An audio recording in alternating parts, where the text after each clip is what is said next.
Hello, hello, hello, chat. It's Saturday. It's our day. And more importantly, actually, not more importantly, but it's nerd time, folks. We have not a crap ton of news, just a little bit here and there. I mean, obviously, it's the Mando Grogu premiere weekend, so we got to talk about that movie. A couple other little highlights here and there. But just as important, if not more so, we have some celebrating to do tonight, chat. Together, and I mean that. This was done together, me and you guys.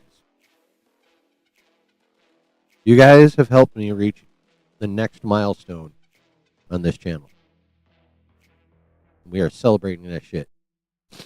How are we celebrating that, you ask? Well, as for me, talk about it, and I'm drinking.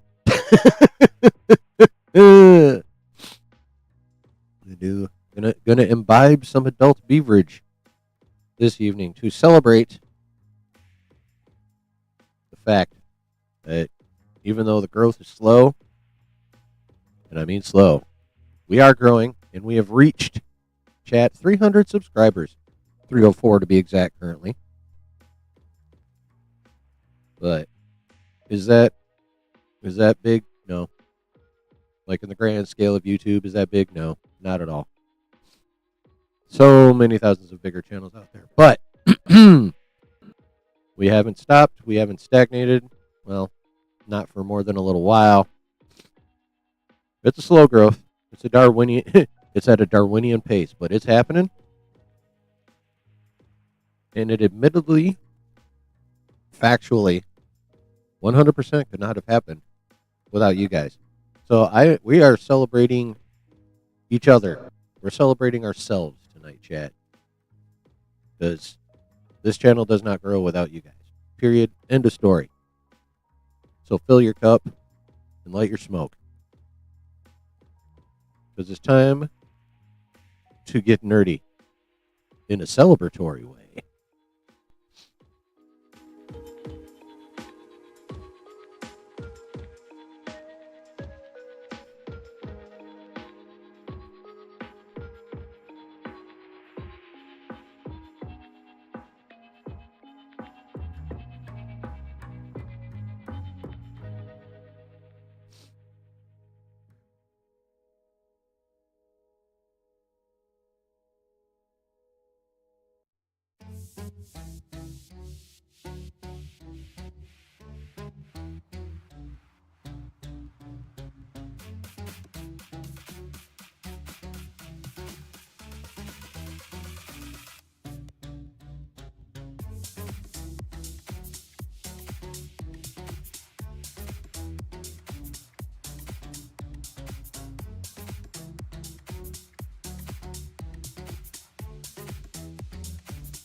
Woo! That's right, chat. We're having ourselves a A little Saturday night party with a little nerdy news all up involved in it, but we doing it.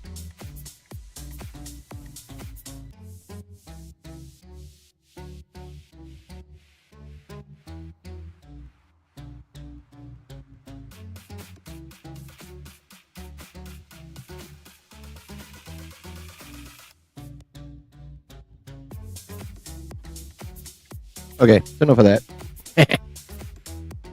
What is happening, everybody? How are we doing on this? Well, I don't know if it's fine where you guys are at, because it's damp and chilly and rainy up in this bitch.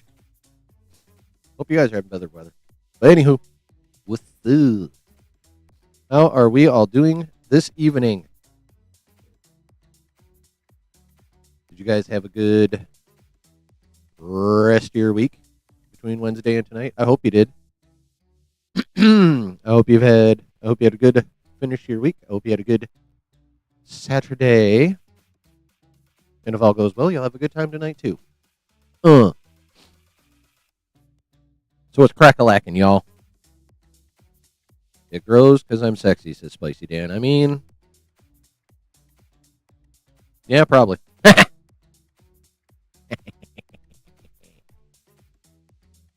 Yeah.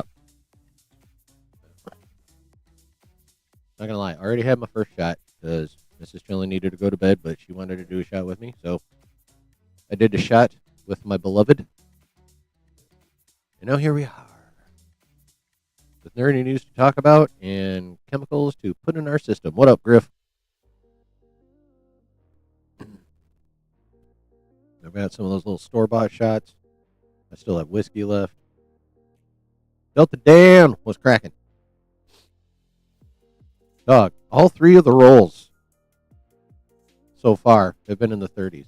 Spicy Dan's, mine, and now yours, Delta Dan. They've all been in the 30s. Streamlabs is being a dick tonight.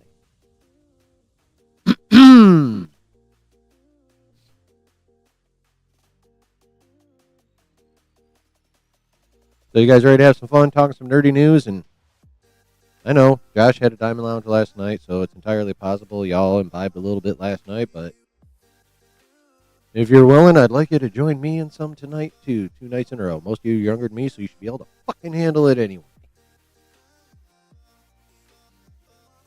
Fun with Josh. The Zoom, an instant Zoom feature would be kind of handy.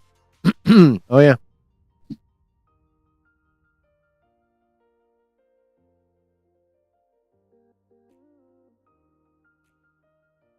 Right back at you, Delta Dan.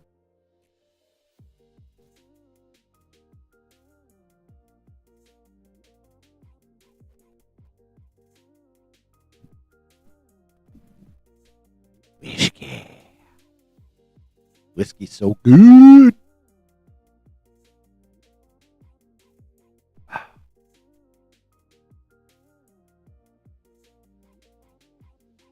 mean, even if you're not imbibing, lie to me just a little. Tell me you are. Nah, if you're not, I totally respect it. But, you know, brace yourselves. Straddle up, bitches, because I am. First mission to Doom Eternal is fun but intense. Nice. You didn't watch Josh last night? I watched a little bit of it. I wasn't paying super close attention. I just really wasn't in the mood for existentialism. But, you know. Oh, you did go and see it? Nice. Mando Grogu's alright. Didn't hate it. Side quest kind of movie, yeah. Well, you know what, Griff? You can make up for it right here and right now, brother. Granted, I'm not going to be speaking on spiritualism, Anunnaki, aliens, or any of that shit. I'm going to be speaking on nerdy news and whatever fucking rabbit holes you bastards send me down. But, you know, it's alright, though. Actually, I can't even blame you guys for rabbit holes. I mean, yeah, you guys send me down some rabbit holes, but it's not like it's hard to do. My brain's pre-wired to go squirrel. So, you know, the movie like fulfilled its purpose. Yeah, there's a lot of reviews that sound a lot like that. We're not going to talk about the reviews so much as the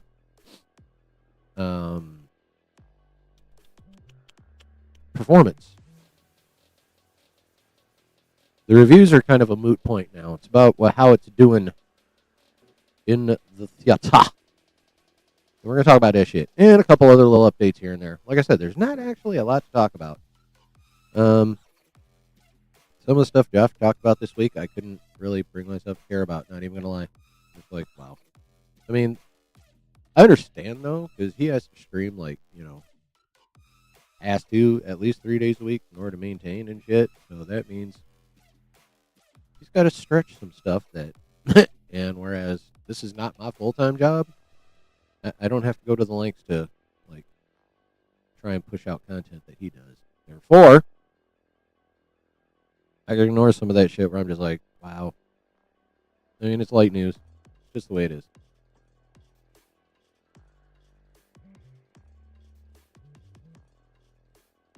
Well, thank you, Brooke. I appreciate that. I appreciate that a great deal. I appreciate you. I appreciate you guys as a community. You're dope. I know I say it all the time, but guess what? I mean it every single time. So, chat, we got some nerdy news, and we are celebrating. And actually, I was gonna do this a couple weeks ago, but then I needed to do grandpa duty, and then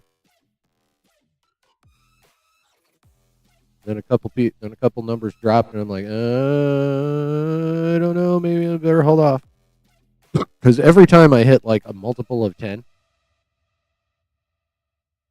it might go over 1, and then it'll drop back down, and sometimes it'll drop back below.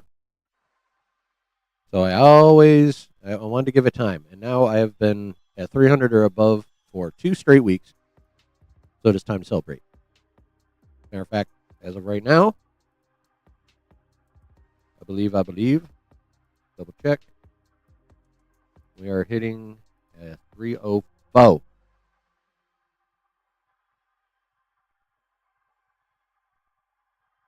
Yes, we are at 304, and that's thanks to you guys.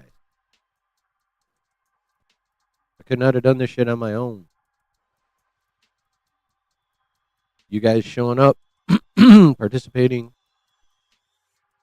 telling your friends, hey, this guy's not like amazing, but he's fun, which is the case. I freely admit this. I'm not amazing at this shit. I'm getting better. My analysis is C's. My ability to analyze is getting better. Prognosticate, getting better. At least one would hope so. I think I'm in year 4 of this shit now. So, yeah, and the more my skills improve, the more people will show up. But if you guys didn't start the ball rolling by watching and letting YouTube know that I even fucking exist, I wouldn't even have the subscriber count that I have now.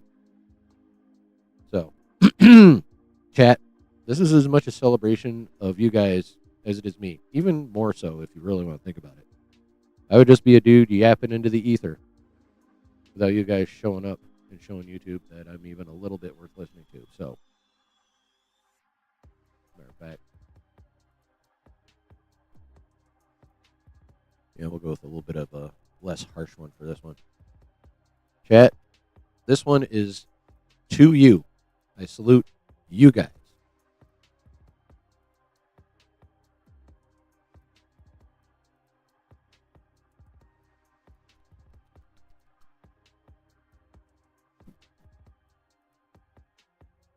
Yeah.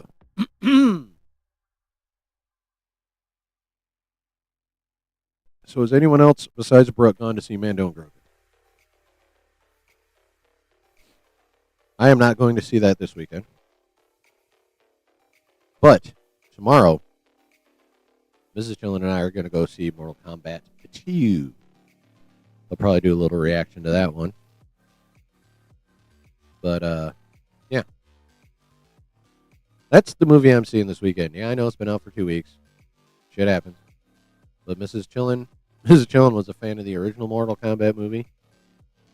She thought the reboot was decent enough. And now we're going to go check this one out.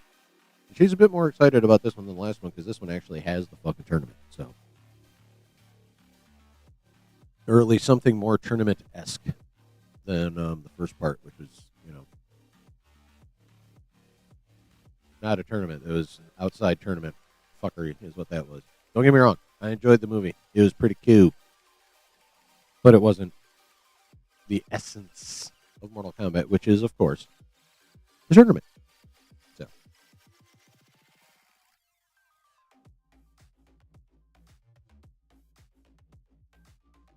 So, looking forward to that. Gonna go see that tomorrow afternoon. Oh, Brooks the first winner. Well done, sir. Well done. You only watched the original one and this new one? Okay. Well, you haven't seen the one from 2021? It's decent. Wait, you watched this one without watching that one? Actually, you probably can. Now that I'm thinking about it, you really probably can.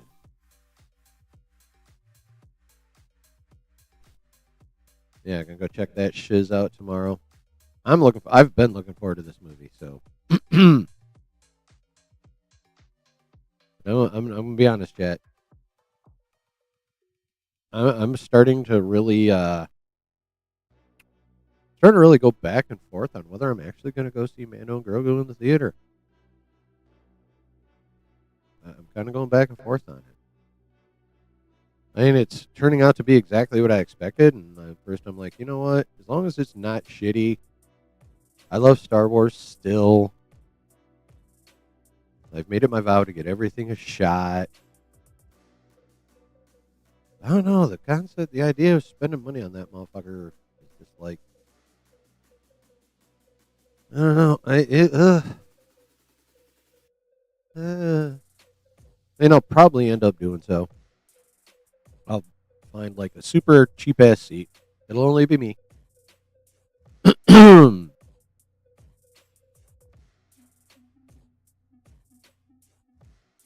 Mrs. Chillin has zero interest in the Mando Grogu, and I do not blame her one bit. She didn't watch the show. Frankly, she, out of the nerdy education I've managed to give her since we're together, she's always been much more into the Marvel than the Star Wars of things. So, that one I'll be checking out by myself again if I decide to go. I'm going back and forth. There's some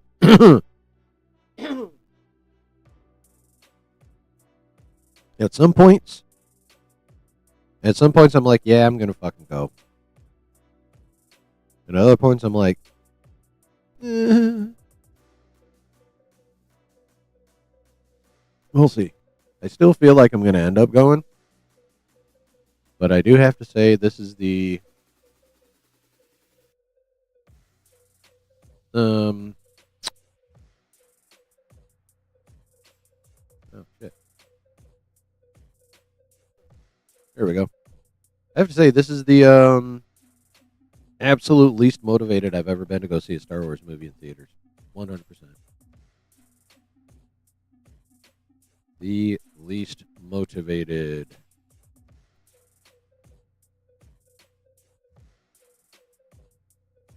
Let's see what happens with this. But yeah, definitely looking forward to going to see Mortal Kombat 2 tomorrow. Woo! Got my lost money back. Ooh, I rolled order 66.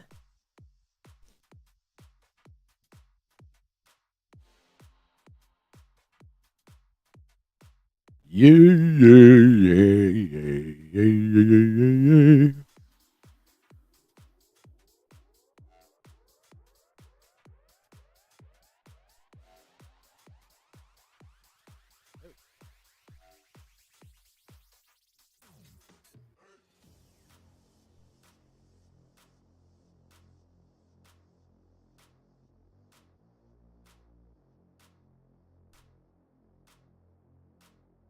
All right, my father-in-law is not the steadiest guy. Anytime I hear stumbling, I get a little paranoid about how he's doing. So I think we're good. I think we're good. Oh, yes. Yes. Thank you, Griff, for that reminder that A, I have a Discord, and B, I've been going for. Oh, damn. Noted. The B, I'm going for 25 minutes without doing the fucking usual YouTube shit I should be doing, which is number one. I need everyone to hit the like. Looks like this. Hit the button that looks like this. And then if you're new, also hit the sub and the bell. And of course, join the Discord, as Griff was just kind enough to drop the link up in that motherfucker. If for no other reason, then the notifications are much more reliable than YouTube's. And I always post in there when I'm going to do something. So hit the like, sub to the channel, hit the bell so you get the YouTube notifications, and join the Discord and turn notifications after that so you get those notifications too.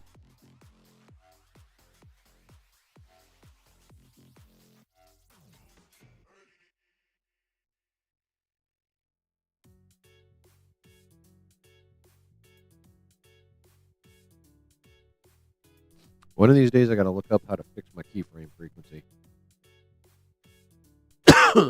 My keyframes are running slow, according to YouTube. I don't know. Does the stream look fucked up to you guys? Sound weird? Everything synced? Are you getting lip movement before voice, or voice before lip movement? Graininess? Anything? Do I need to worry about that fucking yellow banner that's glaring me in the face right now?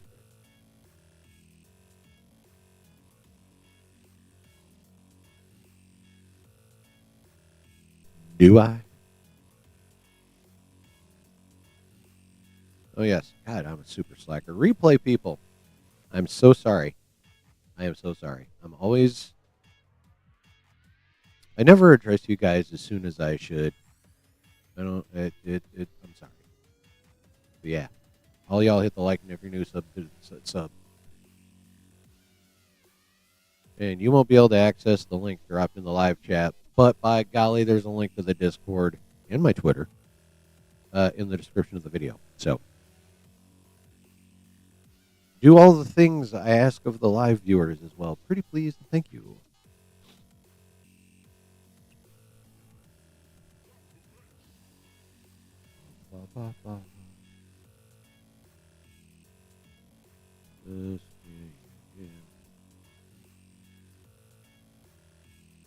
Oh, that'll be fun.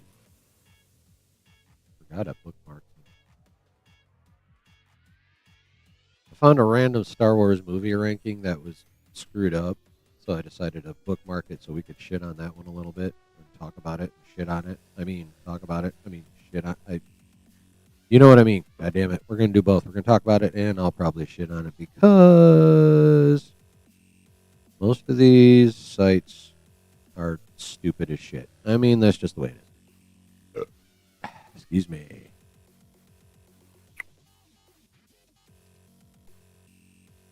So is there any cool, random, what have you thing you guys want to chat about? Or shall we begin? Actually, seriously. Is having that light on way over accentuate the shadow I have on this side because my light is long? Let me experiment a little. Hold up.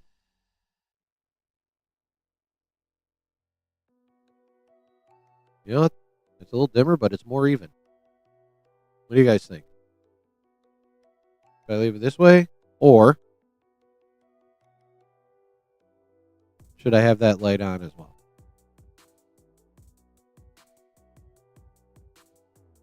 We're going like the optometrist. 1 or 2? 1 or 2? Theory gave it a 5. You give it a 6. Oh, Mando? Yeah.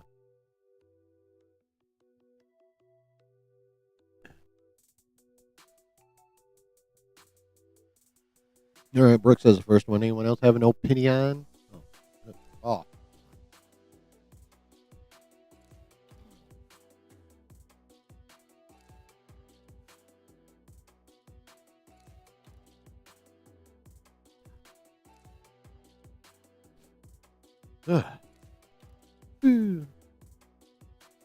Just got off Rivals to eat some dinner. Nice. You say 2? Great. We have 50-50. What you eating for din-dins? I had a burger from the Applebee's for dinner tonight. It was actually a pretty good burger. Although it's supposed to have barbecue sauce on it, and if there was any, which was not obvious at all. It was like a drop. But it was still really good besides that, besides missing that ingredient. So I'm not mad. And at Applebee's in Wiley Brook. Yeah. We have a solid Applebee's by me. I gotta say, they're solid. I just remembered Josh has that as a running joke. Yeah, no, it's a good Applebee's. It's not an amazing Applebee's, but it's definitely not a shit one. I've run into a couple shit Applebee's. Ugh. Like bad Applebee's is bad. Red Robin is. We have a good Red Robin by me. It's funny, they're actually across the street from each other. Around my parts. Pause.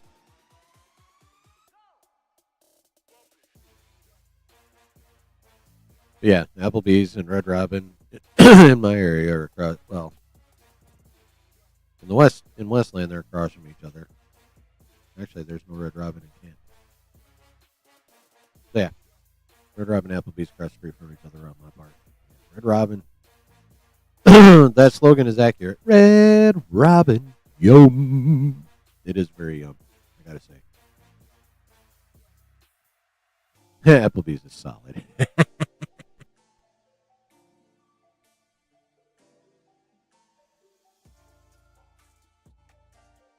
Really good. It is. I love the campfire mayo at Red Robin. That shit is my jam. That campfire mayo is my jam. I love that shit. Tower of the Onion Ring Tower. Towering Onion Rings, whatever the fuck they call it. Love those. Whiskey River Barbecue Burger. Oh, yeah. Good stuff. Good stuff. Campfire Mayor and Thousand Island. Oh, God. I can't stand Thousand Island.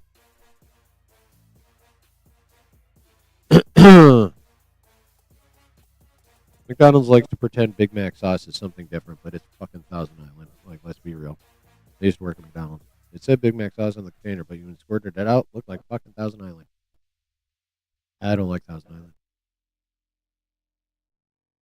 I don't like it.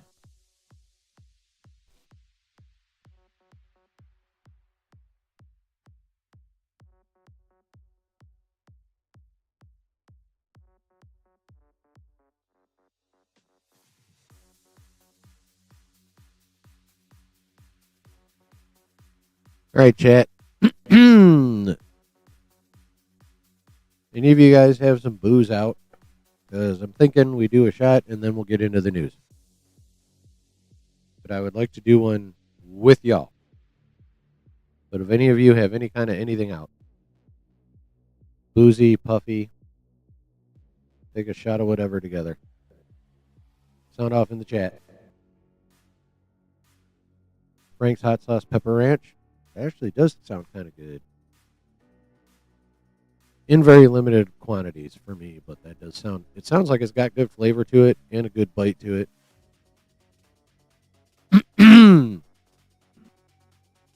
don't know. It depends on how heavy the Frank's is in that bitch. Like if it's overdone, no thank you. But place your dance ready. All right, cool. All right, chat.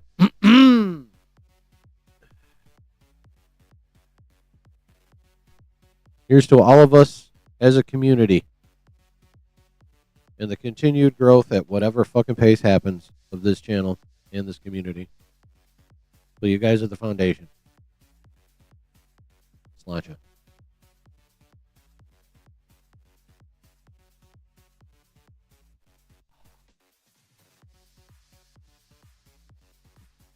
Wow.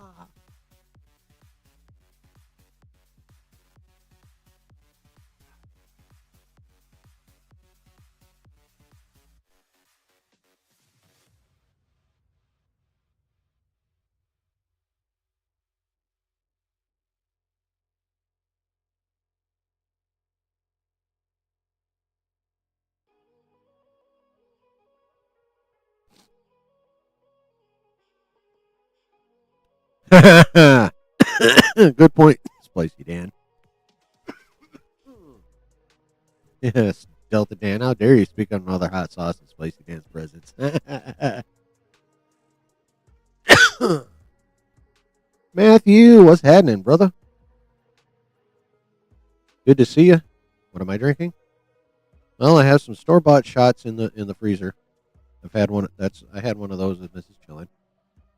And then this is Smoke Wagon Small Batch Straight Bourbon Whiskey from the Nevada H&C Distilling Company in Las Vegas. Star Wars, at least there's 2027. True that. If anyone cares anymore. Oh, I do. The original 77 film is getting reissued on February. Is it February? Fuck yeah. I mean, I knew that was happening, but dope. For those who care about Disney, Star Wars, and me, there's Starfighter and not me. There's Starfighter and me. Yeah, I am totally. Well, I'm seated for the original theatrical cut because I was not old enough to go. In May of 1977, I was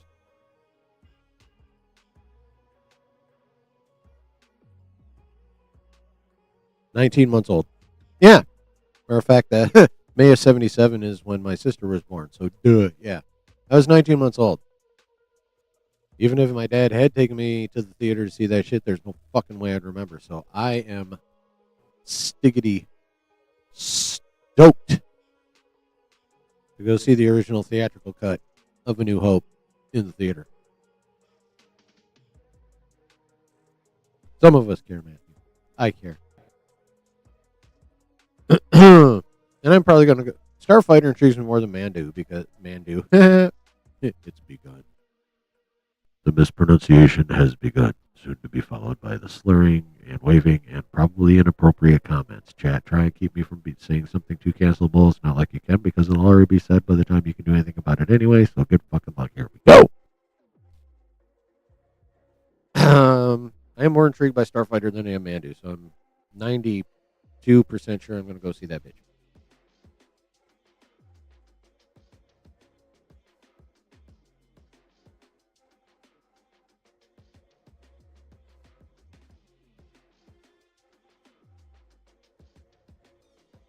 Damn, y'all slacking compared to Brooke. Brooke's got just about everybody doubled the fuck up, if not more.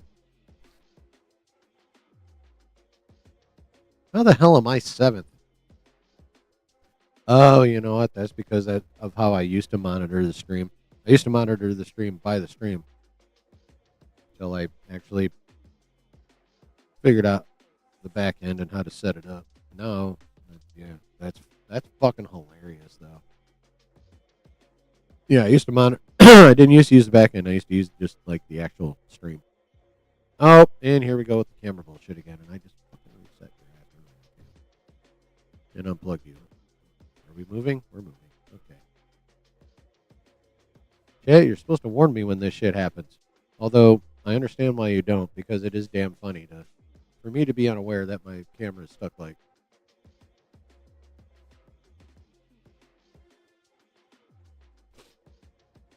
I mean, having my picture stuck with some kind of dumbass face, I understand would be very hilarious for you guys.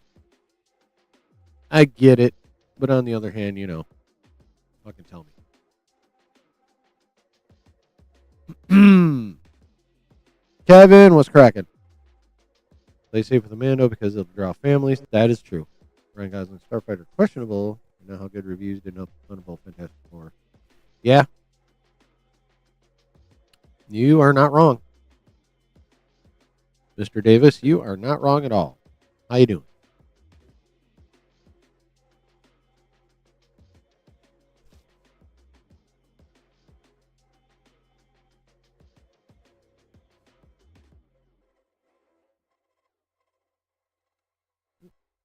Excuse me, I must blow my nose.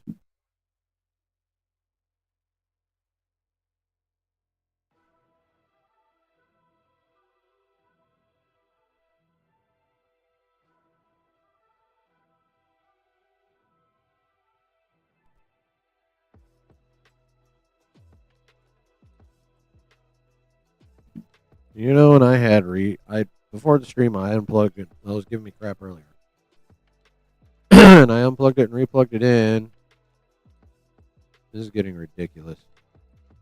This is getting goddamn ridiculous. It's starting to get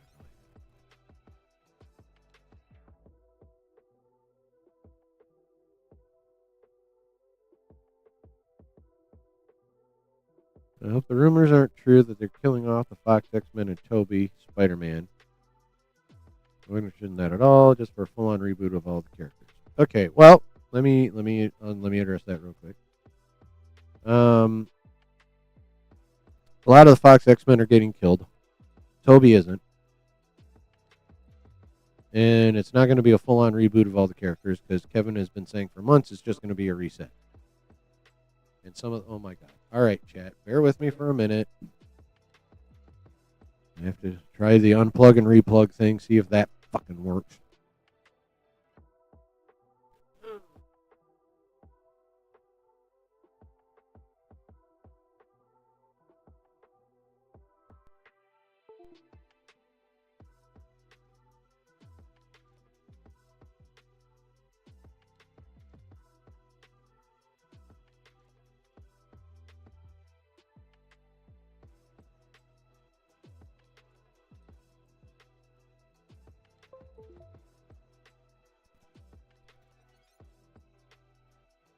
All right.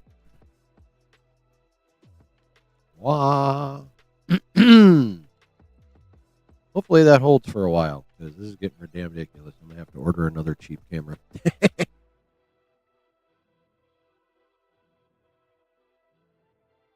Mandalorian Grogu.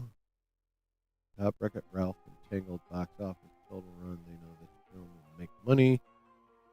Oh, yeah. No, this Mando and Grogu is going to end up profitable. But that might only happen through what you're talking about. Merchandise and VOD sales and rentals. But we'll get there. We will get there.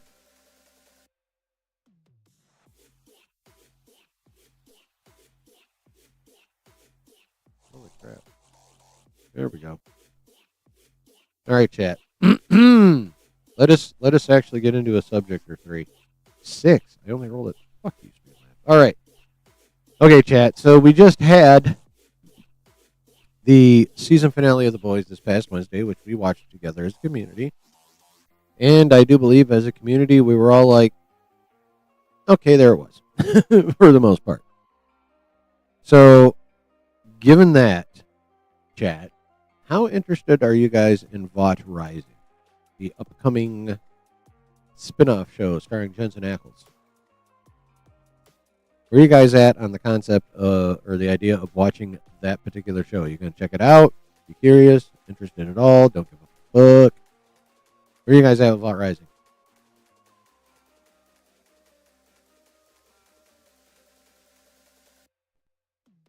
It actually was a decent trailer, Brooke. You're right.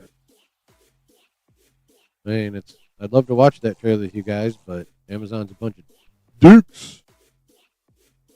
Just like I'd have loved to watch the Spider Noir trailer with you guys, but still, Amazon's a bunch of dicks. Excuse me. So no watching that shit together.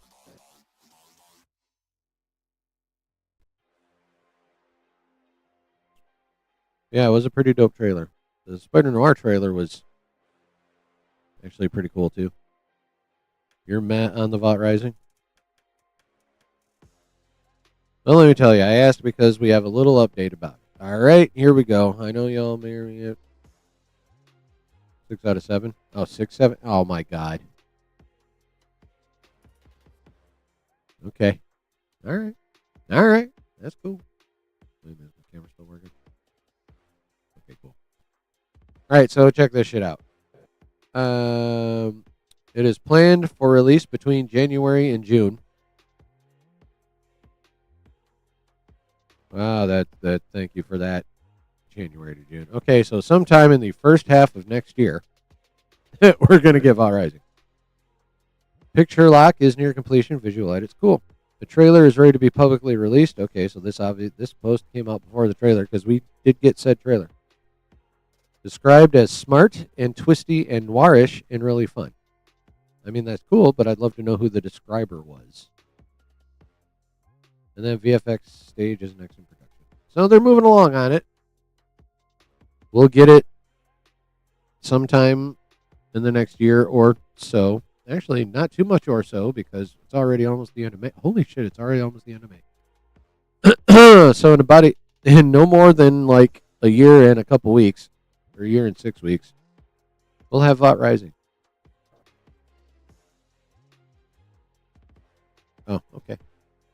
We'll go with this stuff this time. It's a little lighter.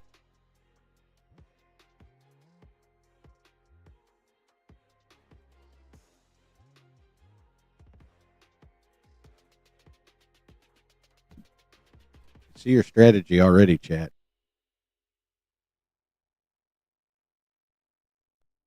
Don't think I don't know.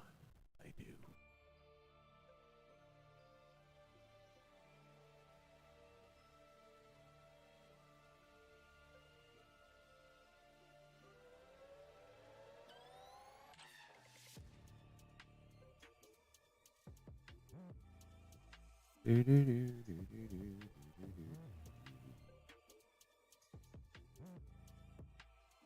I mean, I'm definitely going to check that shit out.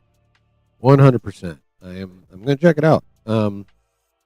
Honestly, like a vast majority of the reason I'm going to check it out is because I'm a big fan of Ackles. And also because I'm a gooner. There's a VOD Rising trailer. Yeah. It just dropped yesterday or today. I had it bookmarked and then I watched it and then I unbookmarked it. But yeah. Give me a minute here.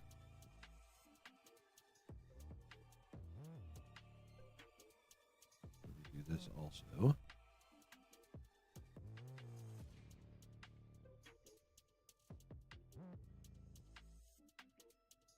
Bear with me here, Chad. I'm doing a thing.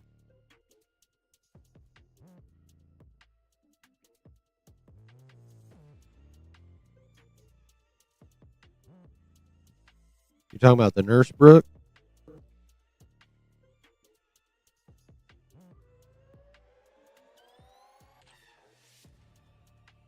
I don't know why I had to do that. I really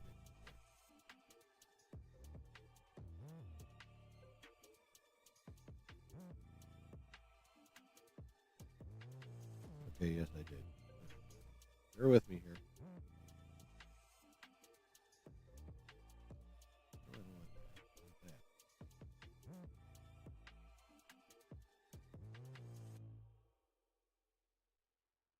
Okay, I just dropped the link in general in Discord.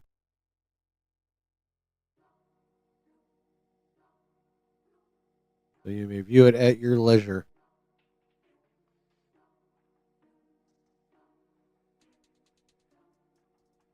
Oh, that's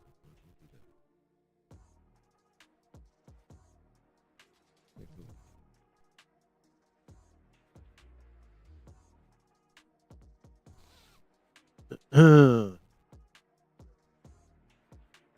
Yeah, I think she's gonna have a little something to do in that show.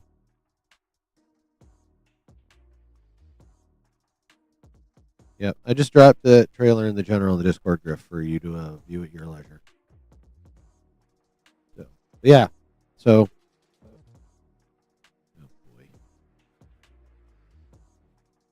I mean, I'm not the most eloquent in the first place, but it's only going to go downhill from here.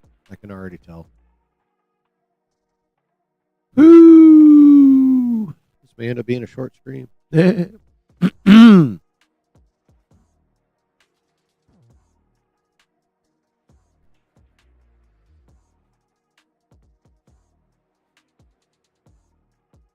right, chat. So I'm checking out VOD Rising. Depending on when it drops, may even do a watch party for it. Speaking of watch parties, actually, we're going to digress into that. A little bit of channel business. Obviously, I am not Josh. I have YouTube is not my day job. I have to go to work. So I cannot. I mean, I could, I suppose, on a Saturday, but I don't want to have a watch party where we binge all of Spider Noir in one go. But Amazon is dropping it all at once next Wednesday.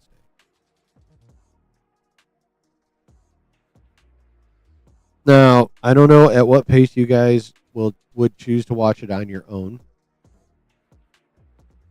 But do we want to have watch parties for Spider Noir?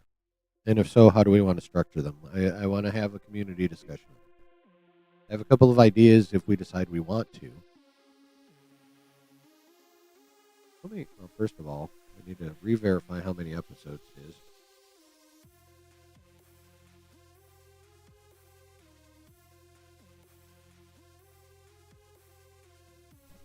Okay, there are 8.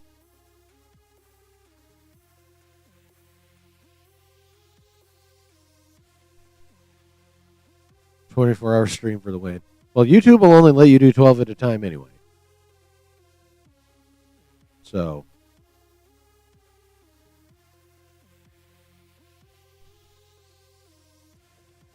I know, seriously though. At some point, I am going to do that fucking 12-hour Saturday marathon subathon stream. At some point. You don't think you'd have time to join a super long stream? Right. Well, see, chat, here's what I'm thinking. You let me know what you think.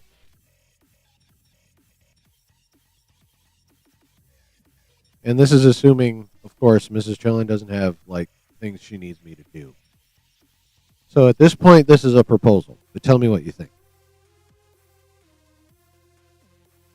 You won't binge the whole season? Yeah, I wouldn't in one shot either. But yeah, I'm not doing that though, because like I said, I have a day job.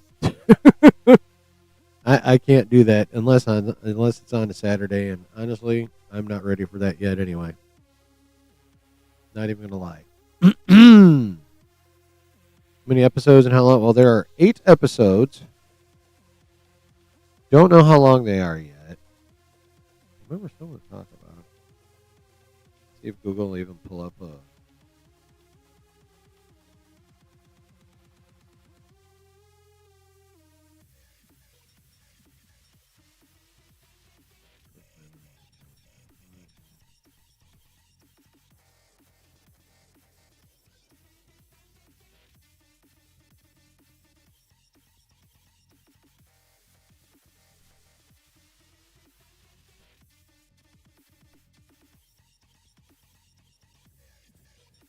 Oh, okay. I guess we know the run times. Longest one is 47 minutes. And mind you, these all include credits. So here, I'll just share the screen.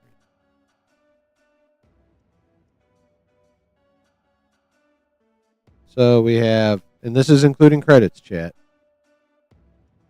There's 8. Episode 1, it goes, episodes 1 to 8 is as follows. 44, 40, 45, 47, 47, 40, 40, 46. So once we disinclude credits, we're looking at probably, you want to give credits 5, 6, or 7 minutes worth. What do you guys think? I think 5 is too few. I think we go 6. Fuck it, we'll go 6. We'll go 6. We'll split the difference. So that means of actual show, we're looking at 38, 36, 39, 41, 41, 34, 34, and 39.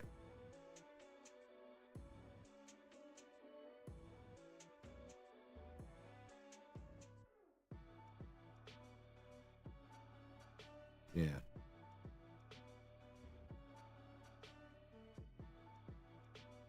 So not super long, but not super short either. So, Che, here's what I'm thinking.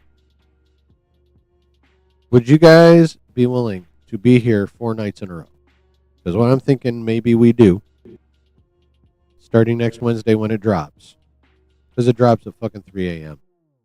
So don't spend too much time on the internet Wednesday during the day. But I'm thinking maybe what we do, Wednesday night, we do 3 episodes. Thursday night, we do 3 episodes. Friday night, we do the last 2. Saturday, regular news stream. What do you guys think about that? And that's assuming Mrs. Chillin is cool with it. And we would start Wednesday and Thursday at 8:30 and Friday at 9.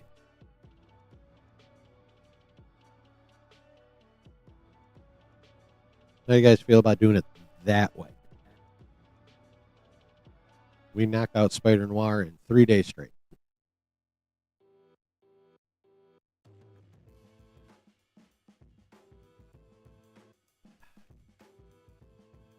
Just an idea that literally popped into my head just now. But what do you guys think? I'm out.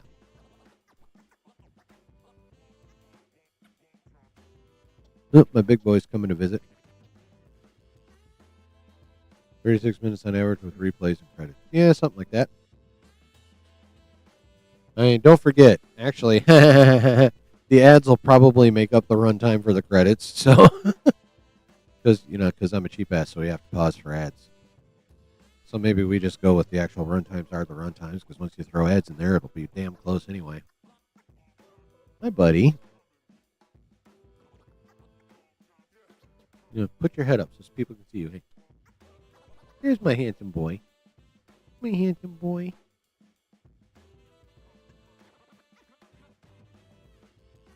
Hi, big baby. Nope, stay back. I need you to back up just a little because I need to be able to use my mouse. Thank you.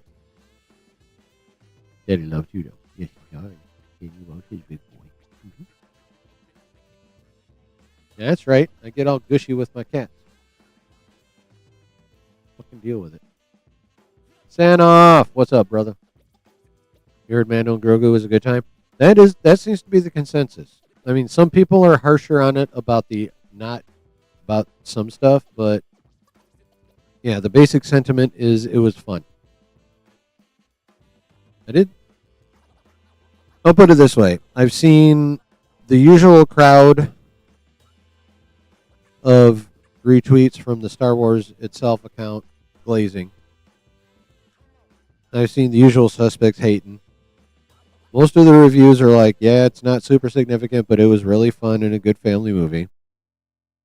And then I've seen a couple of people that I've followed that are normally pretty level-headed just shit all over it. So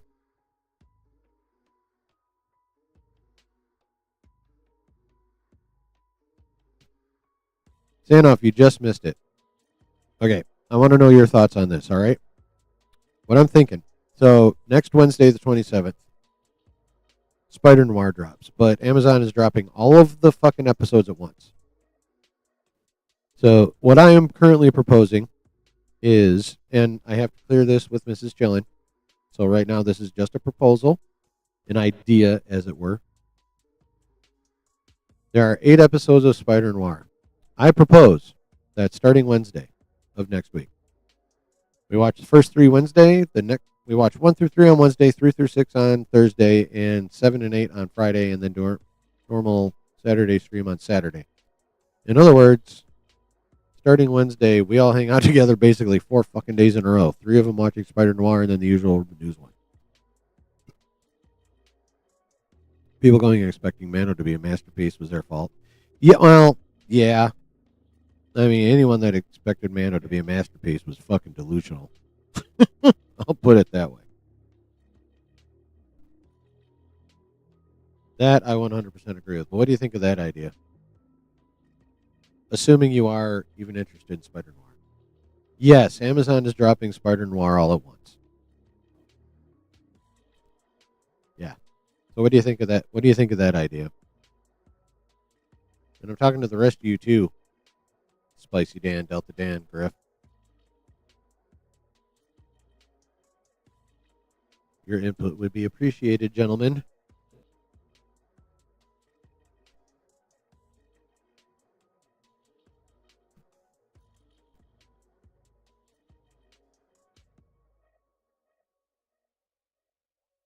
Damn it.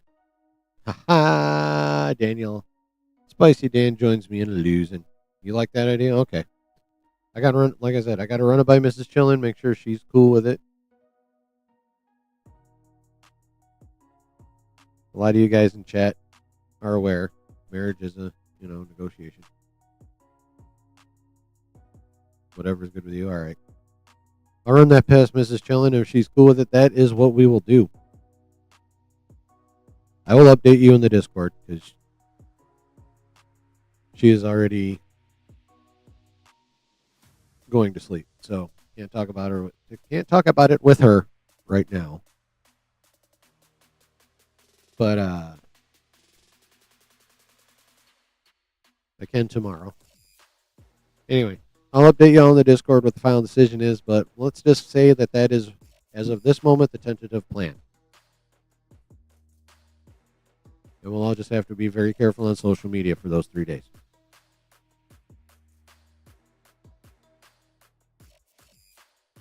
All right, cool. Gamers in chat, and I know a lot of you guys are gamers. Check this shit out. I think you'll be interested in this. PlayStation will host a State of Play event on June the 2nd, which is, I believe, a Tuesday. Yes, it is. It is a Tuesday. Tuesday, June 2nd, PlayStation will host a State of Play. And it will include a new look at Insomniac's Wolverine. State of Play broadcast at the Alamo Draft House, 2 p.m. So 2 p.m. Pacific, 5 p.m. Eastern. June 2nd, State of Play. Now, are you broadcasting it on Twitter? What do you host broadcasting that shit on? YouTube? Maybe? PlayStation. Does PlayStation have a YouTube channel? I don't know. Hopefully they announce what they're broadcasting it on, but yeah. Some State of Play delivers another good one like last State of Play. I saw another thing with a more... I mean, this one, obviously, we care very much about Wolverine here. Let me, I swear there was other cool shit that I saw.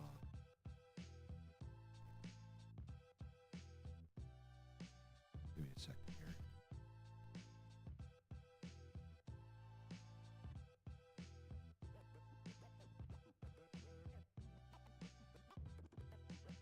Okay, well, this is directly from the PlayStation fucking account. So,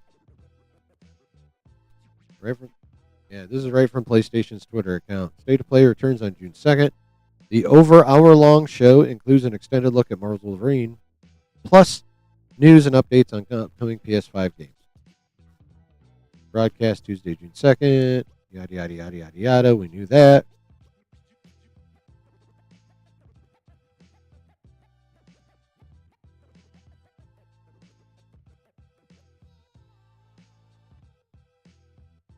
Oh, wow. They're even... Alamo Draft House is hosting special live viewings in a theater. Huh.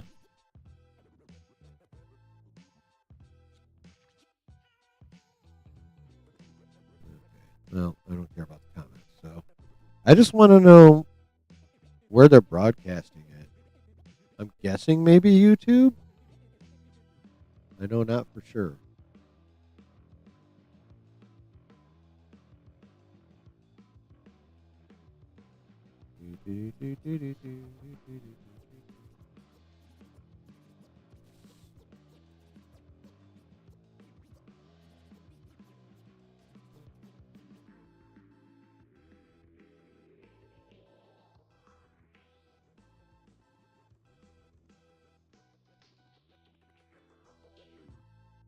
Okay, yep, there's definitely a YouTube PlayStation channel, so maybe it's on there. I wish they'd actually said so. When do I think the God of War trilogy remake will release? I have no goddamn idea, dog. I'm not even gonna lie. I don't even have a guess.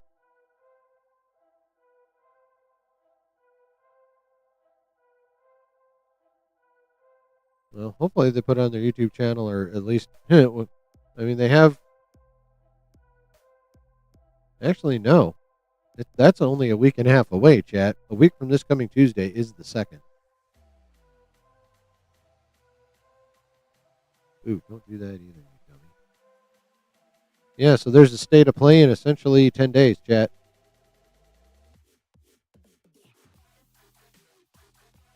I mean, I probably won't actually watch it. Actually, I might, because I'll be out of work by 5. They say it'll be over an hour long. Well, that's assuming it's on something I can watch, of course.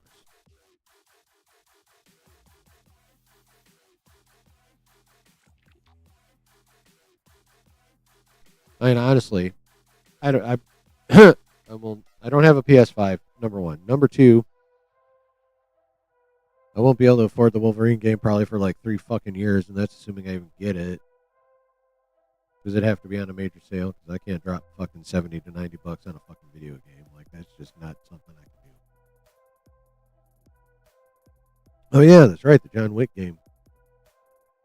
Oh, don't get all offended. You're the one that stuck your fat ass where my elbow's supposed to go, you cat. Excuse me, I have to prevent a cat fight. I'll be right back.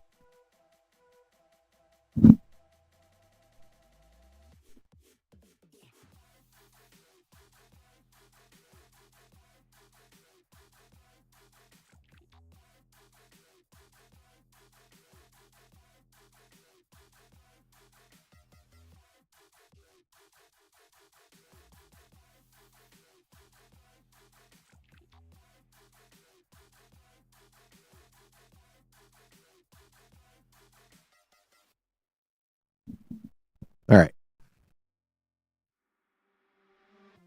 The new upcoming. Oh yeah, there is a trailer for that 007 game I just saw. I didn't like watch it, but I saw it exists.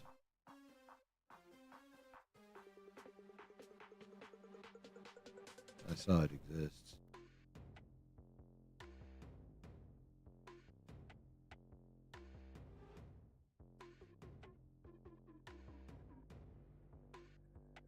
Yeah, John Wick footage. I saw a little trailer on that a while back. That was cool as shit.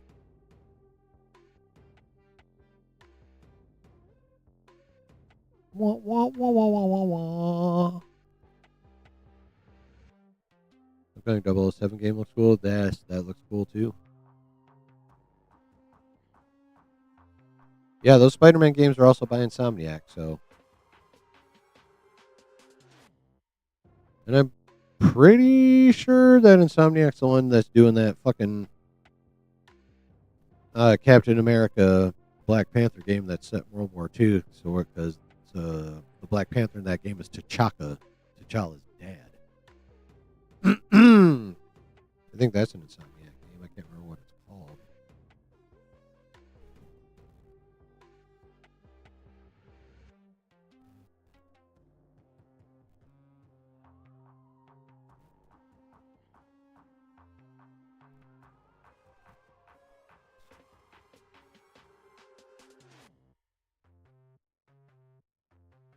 It is not.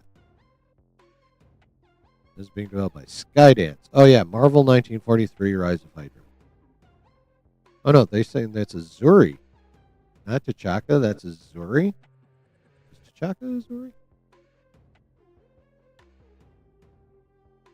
Playable characters are going to be Steve Rogers, Azuri, Gabriel Jones of the Howling Commandos, and Nanali of the Wakandan Spy Network. Okay. All right, so Marvel 1943 Rise of Hydra is not Insomniac, it's Skydance. But I still think it looks cool.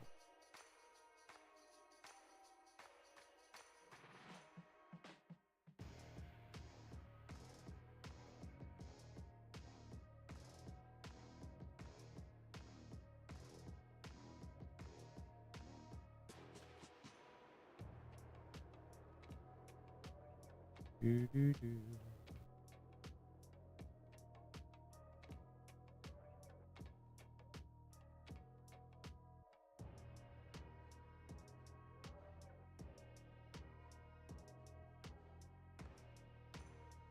Trying to decide.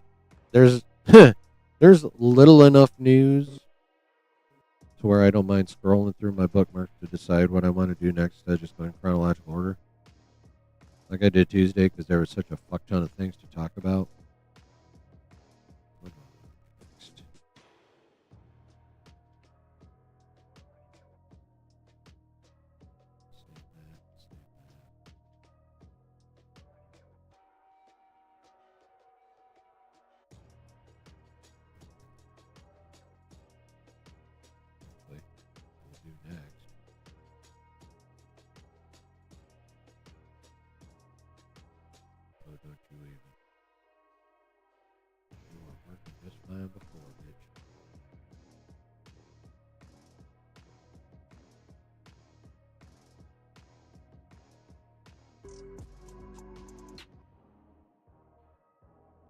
All right, chat. Good news for you guys. I have to pee already. I'll be back shortly. But I think y'all know by now what's coming. Besides you guys.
All right, time's up, motherfuckers.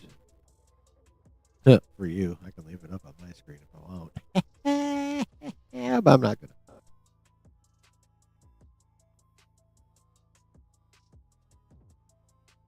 All right, chat. Check this shit out. This could be interesting long term. So, the other day, I can't remember which day, but it came out that IMAX, the company IMAX, we all know about IMAX, but IMAX is considering putting itself up for sale.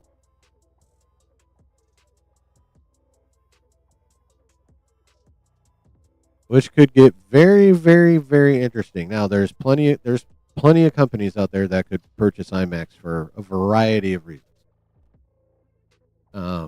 like just straight up tech companies or whatever. But if a straight up tech company gets it, okay, cool. That won't really cause any ripples. But imagine that a studio gets IMAX. Like buys it, owns it, controls it.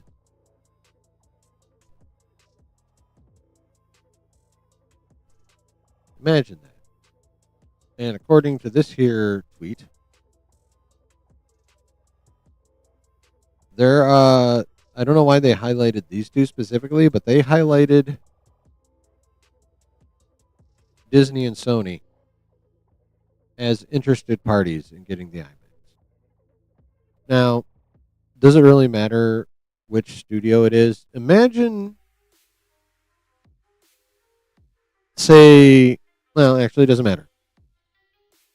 Just imagine a studio wins the bidding war. Doesn't matter which one: Disney, Sony, Universal, Warner Brothers, Paramount, whatever. Doesn't matter. That means whatever studio, if it's a studio, assume it's a studio, whatever studio gets IMAX is going to be in an insane position to leverage all kinds of shit. First of all, whatever studio owns IMAX, they're obviously said studios picture movies are guaranteed an IMAX slot if they want one. Whatever studio it is. If it's Warner Brothers, they won't have to worry about trying to schedule it in or, as people made such a big deal of this coming December, where, what the fuck, Dune is getting IMAX and Doomsday isn't. If Disney owns IMAX, Doomsday's getting IMAX. By the way, Secret Wars is getting IMAX. The Hunt for Gollum is fucked. But we'll talk about that next year a lot more. Anyway, yeah, say for example Disney gets it. Doomsday would have IMAX if Disney had control of it. Warner Brothers had control of it. Obviously, Dune 3 also already has the IMAX, but next year the Hunt for Gollum would have it, and Secret Wars would not. If Warner Brothers had it. You get the idea. So whatever studio controls IMAX, obviously whatever movies they want to be in IMAX would be in IMAX. And also said studio would be able to charge the absolute snot out of the other studios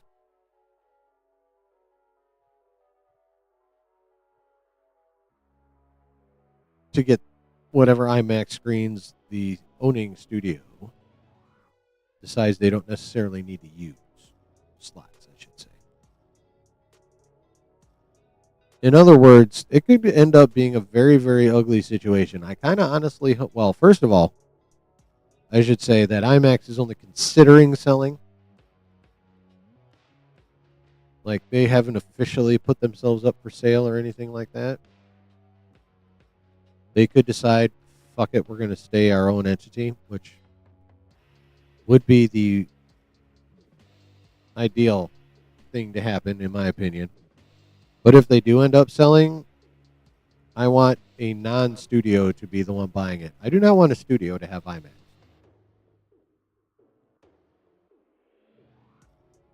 Because at that point, shit from a studio that doesn't own it that I would like to see in IMAX, not that I go to IMAX all the time, but on general principle, like say, again, we're going to go back to say Warner Brothers owns IMAX.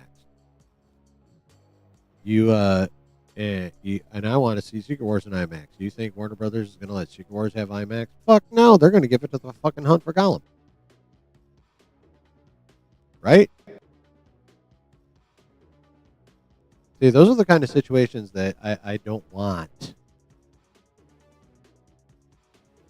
Like now, if the Hunt for Gollum, if Warner Brothers and Disney like had a financial war, like if IMAX started a bidding war between those two, that's one thing. But I don't want one studio owning IMAX going, haha, we're going to take all these prime fucking things. Because the studio that owned IMAX would make sure their shit's in IMAX during like the biggest movie parts of the year. Like whatever studio owned IMAX, their summer blockbusters guaranteed all in IMAX. Doesn't matter. The holiday family ones, all in IMAX, guaranteed. Doesn't matter. That would not be cool, chat.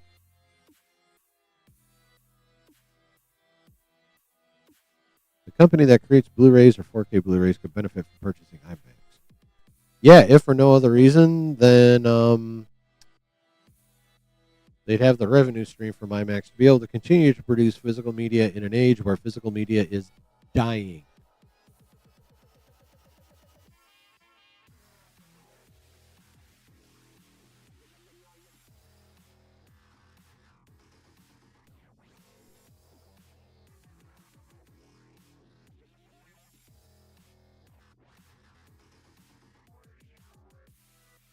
Yeah, you probably won't be able to see it. What up, Dave? Hope I enjoyed my trip. What trip? I ain't going nowhere.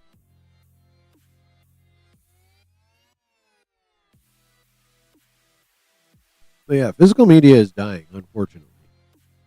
So whatever company gets IMAX could definitely benefit from the revenue stream to be able to continue to produce physical media for its, loyal customers, whatever.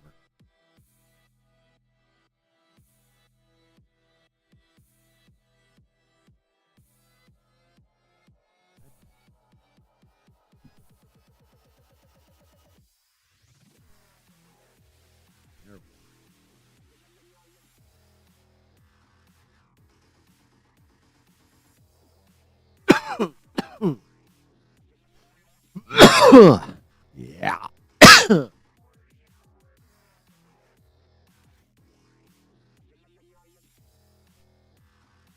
I don't know. I think it would be an ugly situation if a studio owned IMAX. What do you guys think? I'd rather some independent tech company had it. Oh, yeah, I did go to Comic Con, and yes, I very much enjoyed Comic Con, the local one I went to. It was pretty cool. I saw some cool stars from a distance because I couldn't afford to meet any of them. This time. Yeah, I saw some cool stars from a distance. I was like 2 feet from Mother's Milk. Happened to walk by him on his way when he was on his way to his booth or his setup. I can't really call it a booth. I mean, I suppose you could call it a booth. Yeah, on his way to his booth. That's the accepted. That's the accepted term generally.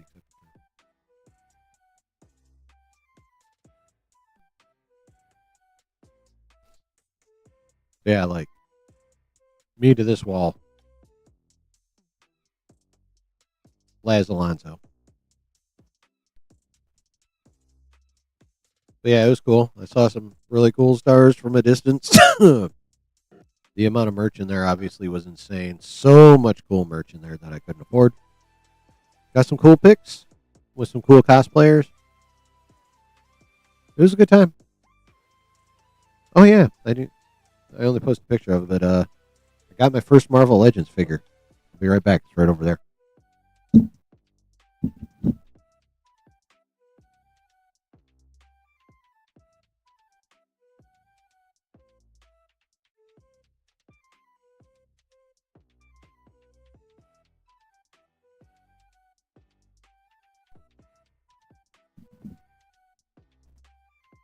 Got my very first Marvel Legends figure, chat.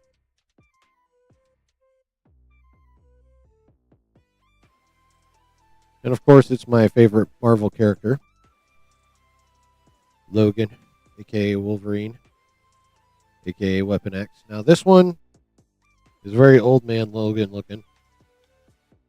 His hair's all gray, you can see there. But he's still pretty fucking cool. He would be out and posed if I had a shelf to put him on, but I don't, so he's staying in the box till I do.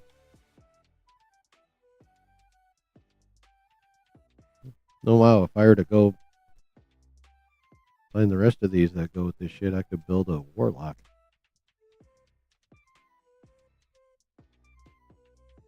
Yeah, he's pretty cool. My first Marvel Legends figure.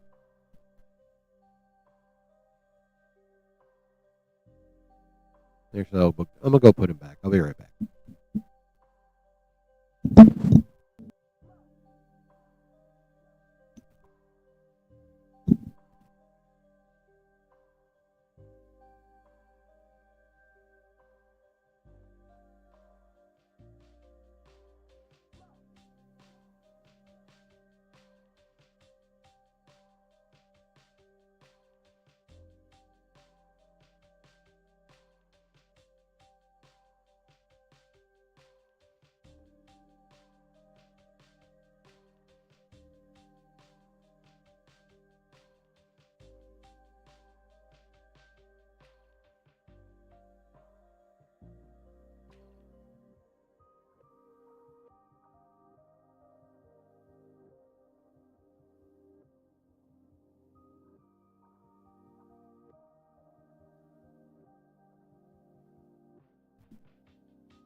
How the hell did that get so loose? That's crazy. Anyway, so yeah, hopefully, like I said, it's just something IMAX is considering. They're considering selling, but selling themselves like whores. So hopefully they don't. That would be the best scenarios. They like, yeah, fuck this. We don't need to do this shit. Next best scenario, not a studio gets them. Some tech company, hell, even Netflix. I feel Netflix isn't that big and so big into theatrical yet. I think it'd be okay if they owned them. But yeah, I don't want Disney to have them. I don't want Sony to have them. I don't want Universal to have them. I don't want Paramount to have them. I don't want Amazon to have them.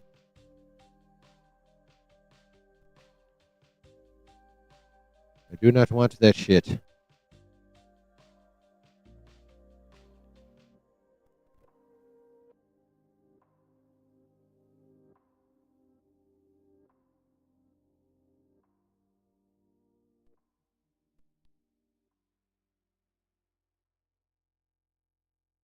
Yeah.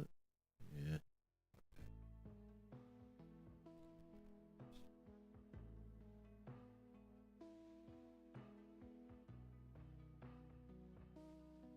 Yeah.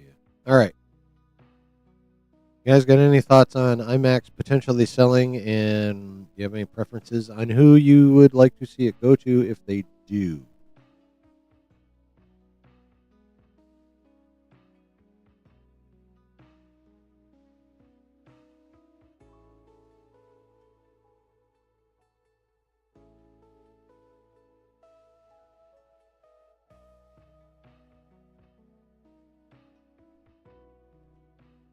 Yeah, winner.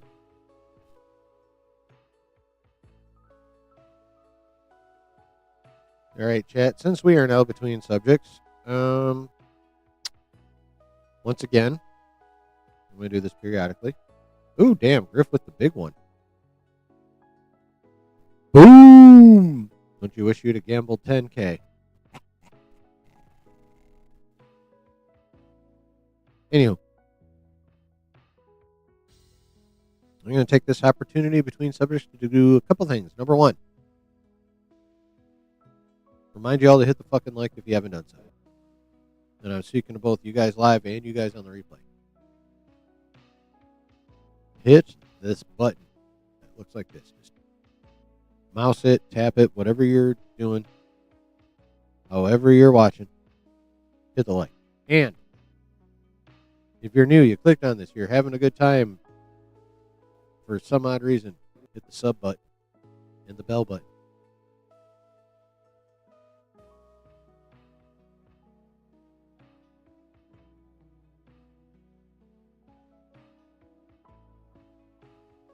Hit the like, hit the bell. Or hit the like, hit the sub, hit the bell. And also join the Discord, the link of which I just dropped into chat for you that are here live. And for you on the replay, it's in the description of this video and the channel. Join the Discord. It's not super busy, but it's full of the cool people of this community. And the notifications are much more reliable than YouTube's, unless I forget to do something. So yeah, hit all the buttons, join all the stuff. It's number one. Number two, this ain't just a nerdy news stream if you're just hopping in or only recently hopped in the last little while. You saw me doing the usual nerdy news thing, but we are celebrating a milestone for this channel. And that is together as a community, we have gotten this channel. Technically, well, we've got this puppy to 300 subs. We have hit the next 100 sub mark, chat. We're actually at 304. But I keep saying we, not me, not the channel. We. Because no YouTube channel, not one, grows without the participation of its community. That's just the way it is. Whether it's a small channel or a monstrous channel. No YouTube channel can grow without the participation of its community. So, we have gotten this channel 300 subs. So, we're celebrating that shit tonight, chat. Chilling straight. And, of course, hoping you guys join me. Join me in a drink. Join me in a smoke. But we are celebrating hitting the 300 mark, chat. 304 subs. We did it. So here is to all of us.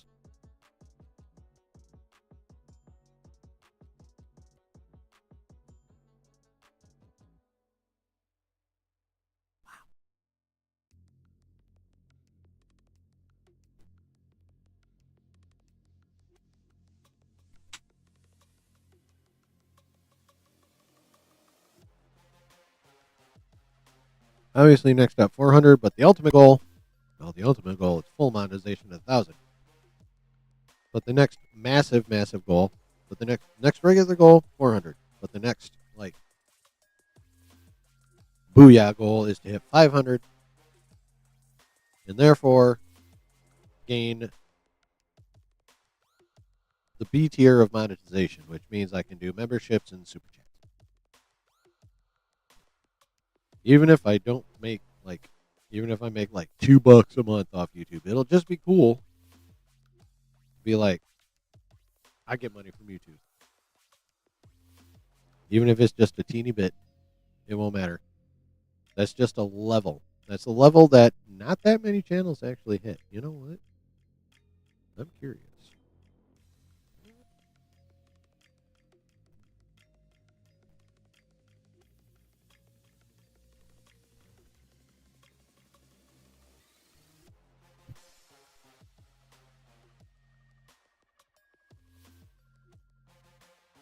No, I don't care about meaningful money. I just mean in general.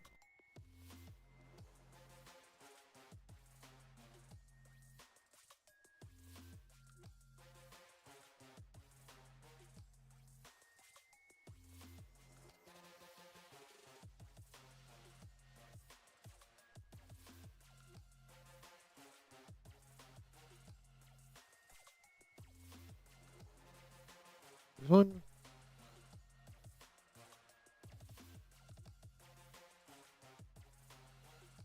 Okay.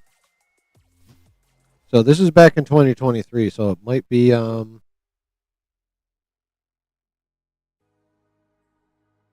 greater now, but just in general. Well, in 2023, according to this website, 1/4 of 1% of channels make any money at all. You guys know what 1/4 of 1% looks like as a number?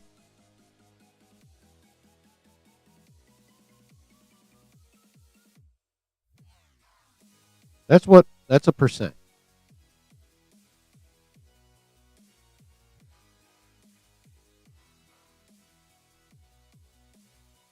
That's 1/4 of a percent.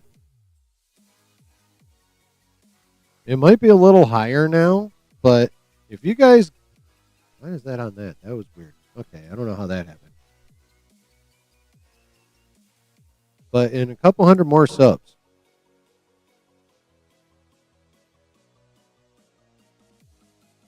this channel would be part of this fucking teeny ass little number.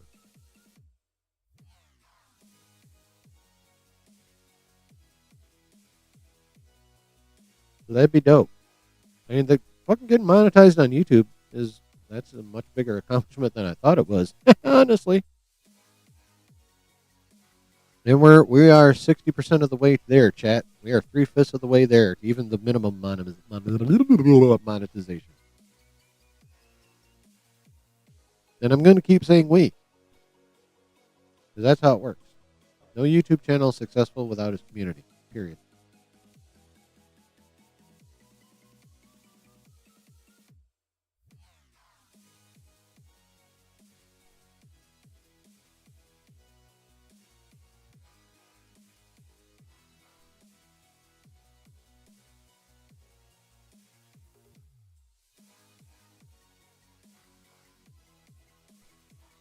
Maybe I've got David. Maybe I got the channel 300 plus subs, but it's your hard work that got shit. If I was working hard at it, we'd probably already be monetized.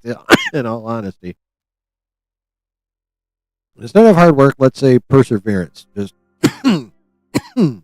just continuously streaming and occasionally putting out other videos. I gotta say though, I really should do more shorts because the shorts I did from Comic Con kind of blew up. You guys want to hear something crazy?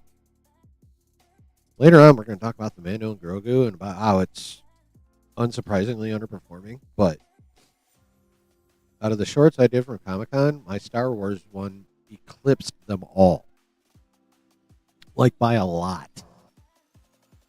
That one has almost 1,000 views. The rest of them have between 100 and 200. Isn't that crazy? But it was Star Wars. That short was the Star Wars that short included was OT stuff primarily. Booty shorts. What the fuck are you even talking about? Oh, never mind. Jesus. See? Can you tell I've been drinking? More booty shorts. Well, you don't want me in booty shorts. I'll tell you that right now. I haven't been doing my squats. My ass is flabby. Well, it's fat and also a little bit flabby. So, not fat, flat. Flat. I don't really have an ass. What little ass I do have is flabby.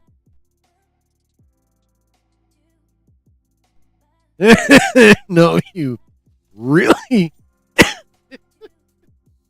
really do not, you fucking freak. I love it, though. I love it.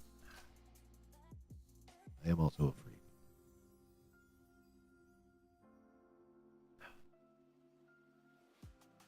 Do 20 squats a day. I really should, though. If for no other, forget for my butt cheeks, just to strengthen my knees back up. My knees are 5 at a time. That's probably the most I'd want to do because my knees would be acting like Rice Krispies if they even let me perform 5 squats. I'm not trying it right now. More for lower back. No, true. The lower back and that aisle. Fluff up them cakes.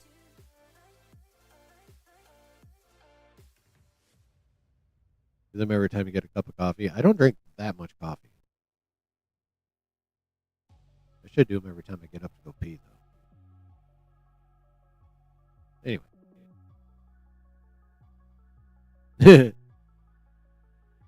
So, yeah, it's hilarious, chat. Like, I look at my sub count, I'm like, it's only 300 because all the channels I watch are huge, right?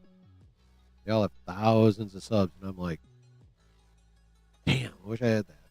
But this little thing put in perspective. 0.25%, well, as of 3 years ago, it's probably a little higher now, but still, less than 1% of the thousands upon thousands of YouTube channels out there hit monetization. And together, we're 60% of the way there. So if I hit monetization, I am part of that 99 point whatever percentile. Justin! My guy, did I see what? Mando? No, I haven't gone to see that yet. I'm actually going to see MK2 tomorrow with Mrs. Chilling because she loves Mortal Kombat. Not necessarily the game, but she loved the movie back in the 90s, so she likes cinematic Mortal Kombat. So we're going to see that shit tomorrow. But yeah, no, I have not gone to see Mando and Grogu yet. I don't know if I'm gonna, honestly. This is the first Star Wars movie ever I'm wavering on going to see in the theater, but I am wavering. I mean, odds are eventually I probably will go, but I'm fucking wavering, dog, and that's a thing. I'm almost there.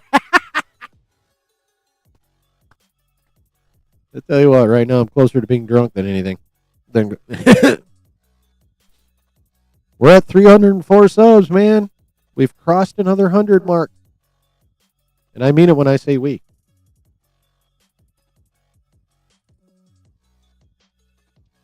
You're for sure not. No fucking way. Really? You've been loving Star Wars so much lately. I'm surprised you're not going to go see that one.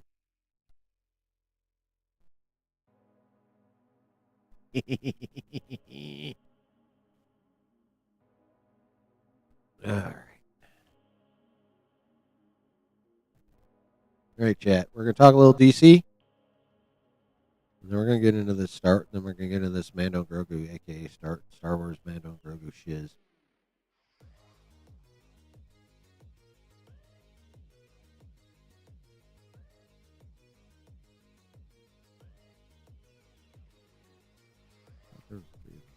Oh, yeah.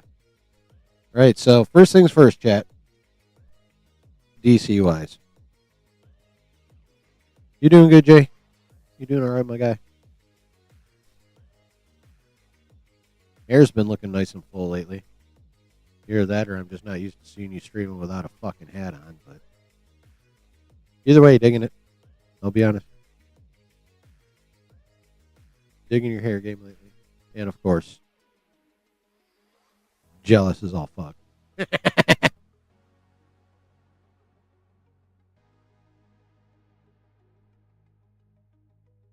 So, first things first, Lanterns. We saw the second trailer for it this week, which was a much better trailer than the first one.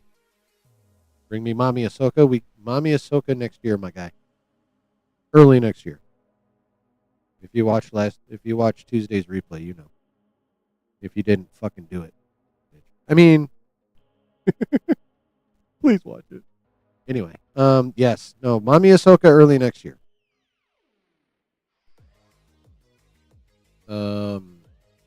Lanterns this August. And again, much better. This second trailer is so much better than the first. Should have led with that, but we talked about all that on Tuesday. You can check that shit out too. Hey, same stream. What do you know?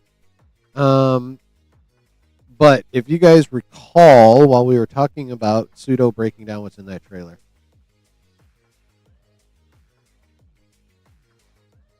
need to give me gaming so we can hang some. I need a stronger computer. Like real talk, that's what it is. I would play Rivals much more often if it wasn't so shaky that it made me nauseous.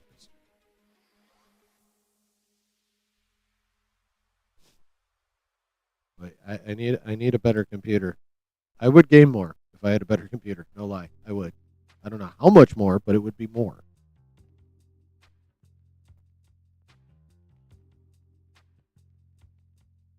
Yeah, I need upgrades. I need processor upgrades. I need gaming card upgrades. I need RAM upgrades. I need upgrades. Damn, Spicy Dan with the roll. Boom! Yeah, I need upgrades. Tell you what, you guys all pool some money and send it to C-Dub so he can build me a computer.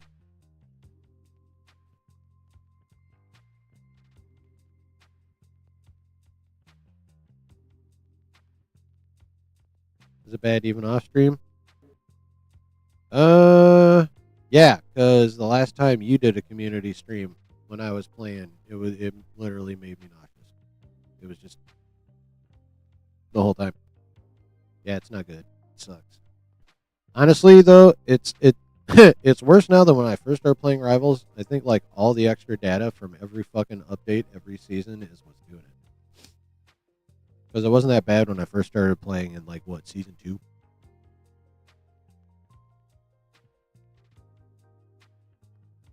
It wasn't as bad then. Everything they add makes it worse. It's all the extra data. Season 2 level data my computer could handle. Season whatever the fuck we're about to be in now. Nope.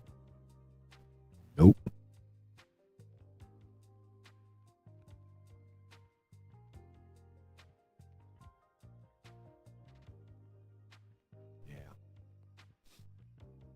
Where was I? Oh, yes. Lanterns trailer. We talked about it on Tuesday. We've all seen it.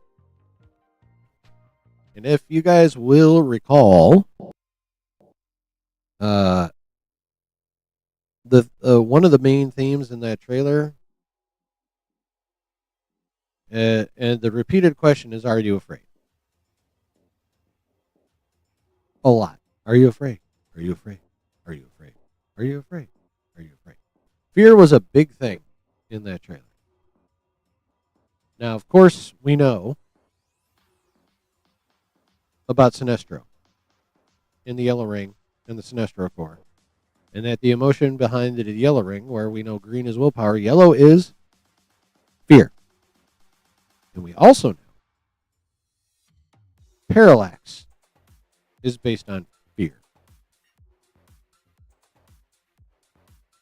Now, a lot of people are really starting to kind of get behind the speculation that Hal Jordan's going to fucking die in this show. Or become Parallax. One of the two. And they're basing it on two things. One, the fact that Jon Stewart is confirmed in Mando tomorrow, and so far, Kyle Chandler is not. And two, the Kyle Chandler line in the trailer where he says, "You'll get this ring over my dead body." So if he actually, so there's people are like, he's gonna fucking die. Maybe, maybe not. Maybe he dies. Maybe he becomes Parallax. Maybe it's neither. But going back to the "Are you afraid?" thing and the fear thing. Again, we saw what we think was Sinestro in the trailer. It was probably Sinestro. I'm going to just say it was Sinestro. We saw Sinestro in the trailer, and again, as we know, the yellow rings are the emotion behind them is fear. That's what powers them. Sinestro's in the trailer. It's much more likely we're talking Sinestro than Parallax, just based off the trailer. But guess what? We have more circumstantial evidence that the "Are You Afraids" were referring to Sinestro rather than Parallax. And it is because Mr. Way Too Much Online, James Goon, posted this. Specifically about Sinestro. Sinestro knows how to push the limits until there's no turning back. That's probably his most terrifying trait. First came onto the scene in Green Lantern #7, written by John Broome, with pencils by Gil Kane and inks by Joe Giella. Okay, that was, nice little tidbit on Sinestro. But it's the timing. As Josh always talks about, timing, timing, timing. We get the Lanterns trailer this week. The theme of the whole trailer pretty much is "Are you afraid?" talking about fear. And then Gunn specifically posts about Sinestro. And we're pretty sure we saw Sinestro in the trailer.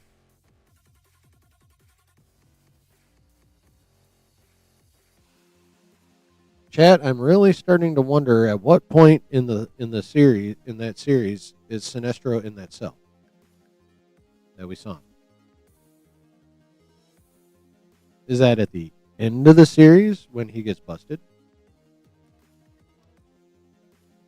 Is that in a flashback where they had him in jail, but now he's out? He escaped, and he's out wreaking havoc?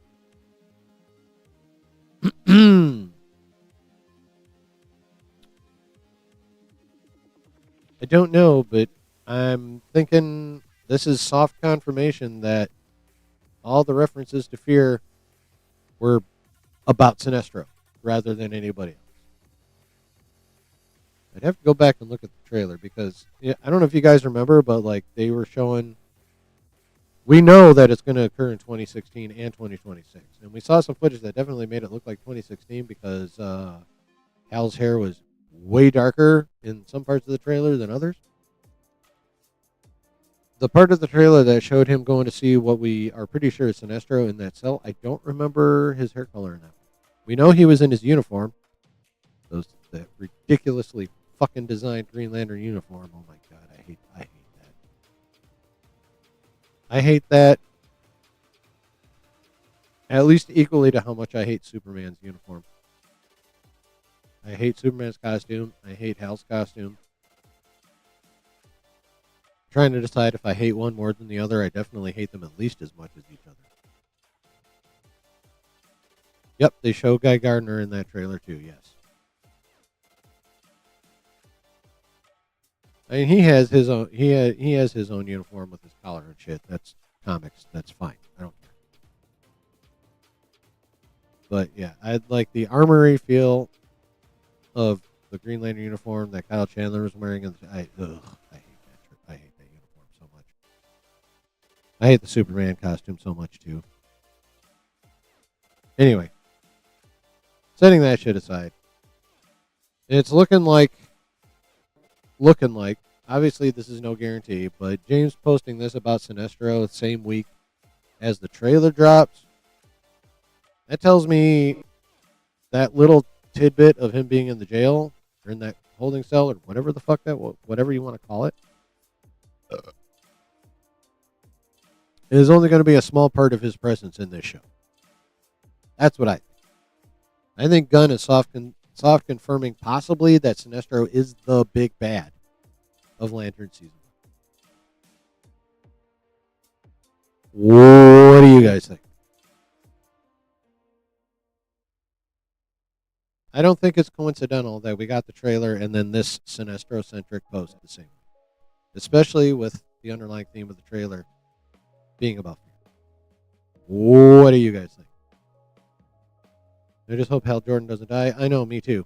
I know Jon Stewart. I want to know more about Hal Jordan. Right. That and for more comic book fans than not, I'll put it that way. Hal Jordan is the Lantern. There's a lot of people that like both Hal and John. But for a majority of the Lantern fandom, Hal is the Lantern. In Lantern lore, he is the Lantern. He's the best of all.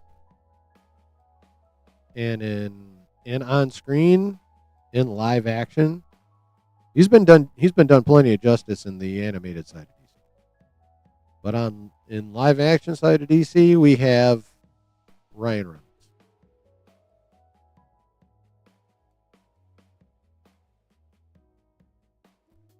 And we have Jon Stewart guaranteed to be a Man of Tomorrow. And we have Hal talking about John getting the ring over his dead body.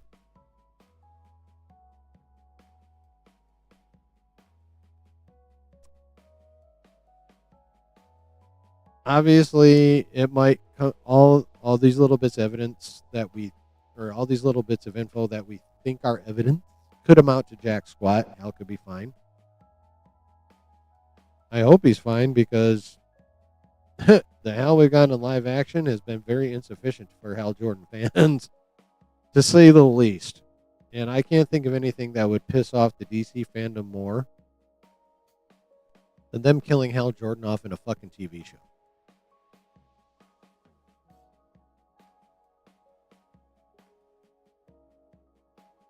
I mean, some of the Hal Jordan fandom's already going to be pissed that they're pushing Jon Stewart forward over Hal so early in the game, so early in James Gunn's brand new DC universe. There's going to be a lot of Hal fans that are pissed about that just because they're Hal fans. Obviously, there's going to be fans that are pissed about that because they're going to go the whole, fuck off. And I'm not going to say that the Hal Jordan fans, the good ones, don't have a point. I mean, Hal Jordan has got no respect in live action at this point. So I think even if he lives, just the appearance of them sidelining him is going to piss off the Hal. Don't get me wrong. I'm not saying there should not be a Jon Stewart Green Lantern in the DCU. There definitely should be. Jon Stewart as a Lantern is quite popular. But he's also, technically Hal isn't the first Earthbound Lantern, that's Alan Scott. Setting that aside, when normies think, you say Green Lantern to normies, they're going to be like that white guy, whatever his name is, in Hal Jordan, right? That's who a vast majority, you say Green Lantern, the first picture that pops into people's head is Hal Jordan, whether they know his name or not. That's what pops into people's heads.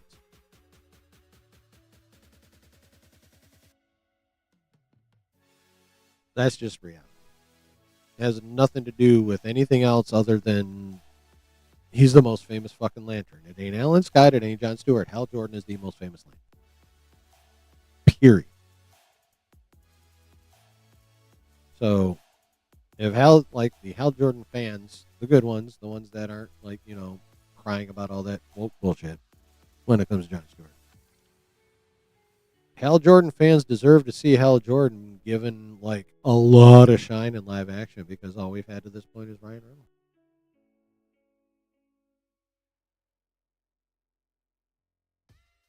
And if Hal Jordan if things play out the way it looks like they're going to play out, whether Hal lives or dies, it's looking like he's going to be not the main Lantern in the DCU. It's looking like it's going to be Jon Stewart.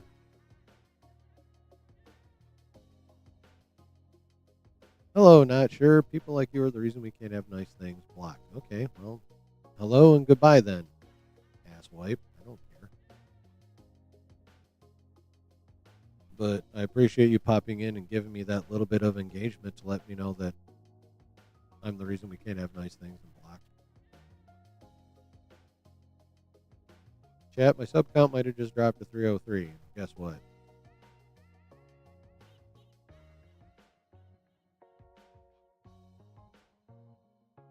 He's an anti-woker, Jay.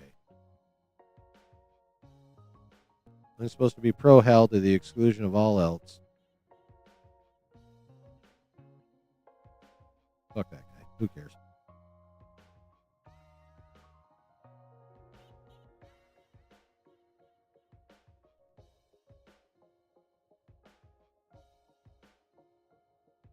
Not sure is mentally deficient, which is why he's not sure. At least he admits it in public.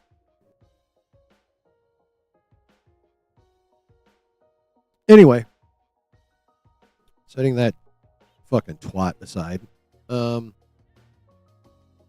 yeah, Hal Jordan fans, as long as they're not basing it on race bullshit, they would have a point if they pissed. You don't speak stupid.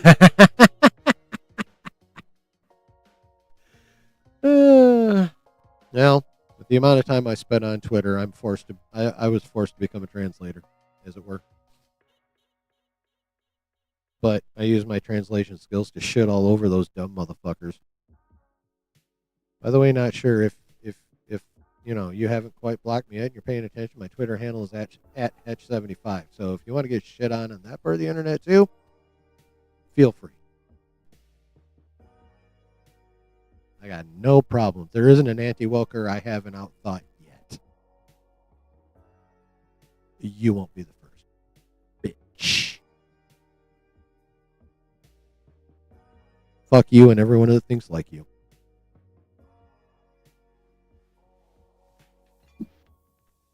Anyway. The decent people that are also Hal Jordan fans would have a right to be pissed if things play out the way it looks and Gunn sidelines Hal Jordan. But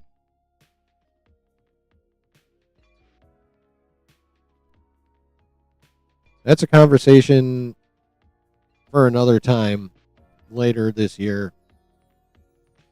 Probably in, mid-September if that's how it plays out.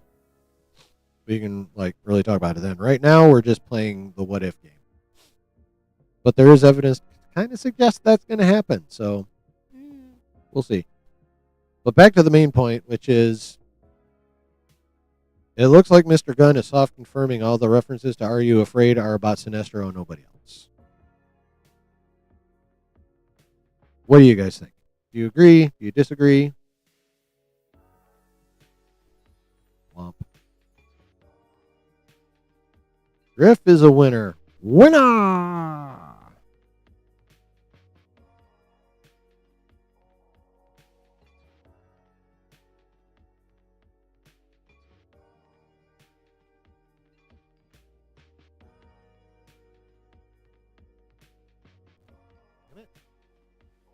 This thing clogs so fucking easy.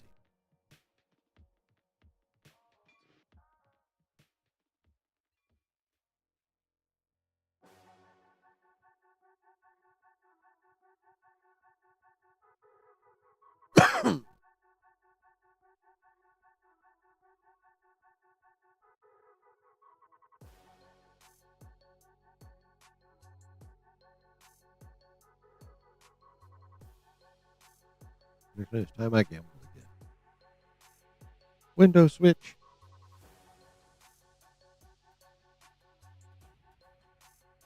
Whoa. Finger's out of position. Pause.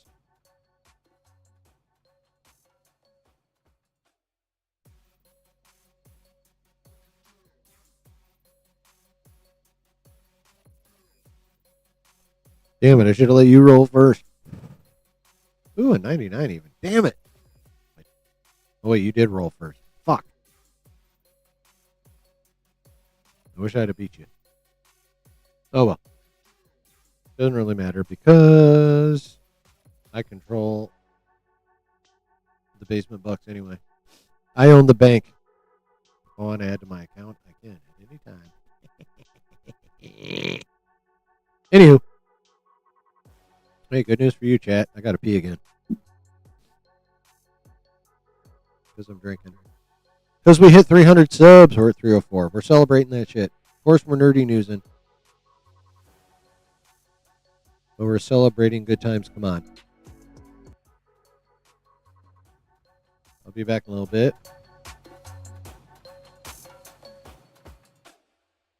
Boop.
Well, if you didn't finish, sorry about your luck.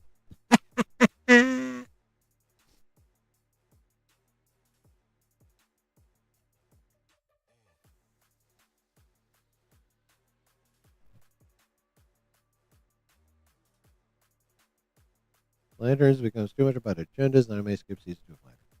I mean, that's totally fair, but I'm not even talking about that kind of agenda. I'm just talking about if, like, Hell doesn't get enough props, people are going to be pissed, especially if they fucking kill him. You're right. I agree with you, Delta Dan. If they knock out Hell first season, it's a big L. It totally is. Even if Jon Stewart becomes like the main Justice League Lantern, I mean, if Guy Gardner dies, I'm okay. But Hell needs to be, even if he's not like there all the time, like he needs to be alive. If they want to be like, okay, yeah, he's still alive, but you know, John gets the Earth sector, Hal gets another one. Okay, fine. And they only bring him back for event movies. Okay, fine. Not ideal, obviously, but as long as they keep him alive, good enough. Yes, thank you, Delta Dan. Thank you.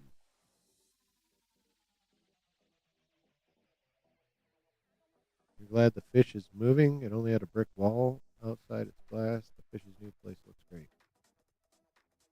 I have no idea what the fuck you're talking about, dog.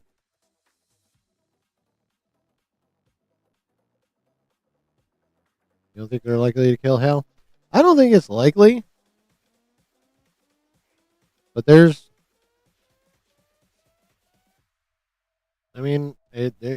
just enough circumstantial evidence to where I wouldn't rule it out.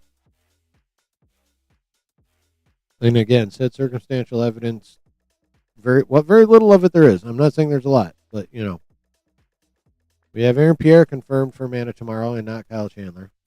And then there's the "you'll get this ring over my dead body" line. And obviously, if Aaron Pierre's in Man of Tomorrow, he's got the fucking ring. And then there's the fact that this is Gunn's universe, and that goofy bastard might do something that's stupid.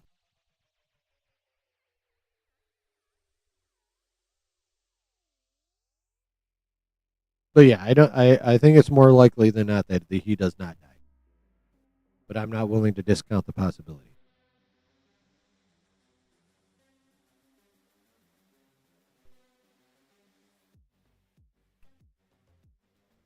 Speaking of Man of Tomorrow, in least surprising news ever, Millie Alcock will return to Supergirl in Man of Tomorrow.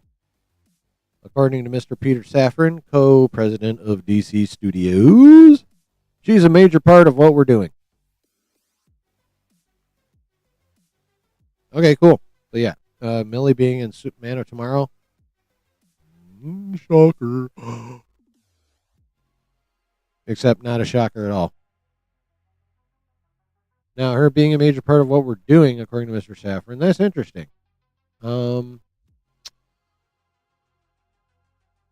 In a way, it makes sense. There's a lot of versions of the Justice League where, she's around and she's prominent. There's just a lot of stories in general where she's around and she's prominent. Right? And I personally don't have a problem with it. You're getting more Supergirl than Superman so far. Actually, there's a new TV clip for Supergirl and Corn Sweat's in it. He actually gives her. They actually show him giving her her super suit. Yeah, which somehow looks better than his, and not just because it's on Millie Alcock. Although that helps a decent amount. She fine.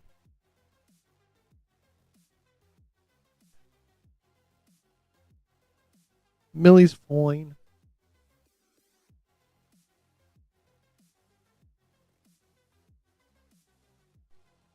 So, I mean, it doesn't not make sense that Supergirl is going to be a major part of what they're doing. Like, it's not like they're going against comics or anything. And again, I'm totally down with it, and not just because Millie Alcock's hot. Like, when done right, the Supergirl character, Kara Zor-El, is fucking awesome when handled correctly. There's any number of DC Comics stories where Supergirl is fucking awesome and a badass, right? So if they can handle her the way those particular writers handled her, cool, that'll work out just fine.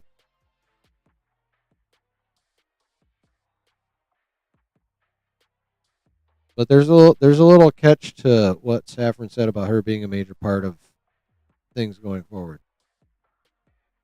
And that catch is this. I think we'll see other heroes in the Supergirl movie. You mean besides her and Lobo? In the main part of it, no. Possibly at the end, yes. Like how she showed up at the very end of Superman. I think if there's any other heroes that are going to pop up in that movie, that's when it'll be. I don't see them popping up in the main part of the movie. And honestly, I don't think that would be the best idea. They already have Lobo, and if they're gonna if they're really attempting to make Supergirl be a big part of this universe and significant, then she's got to be able to stand on her own, or at least mostly.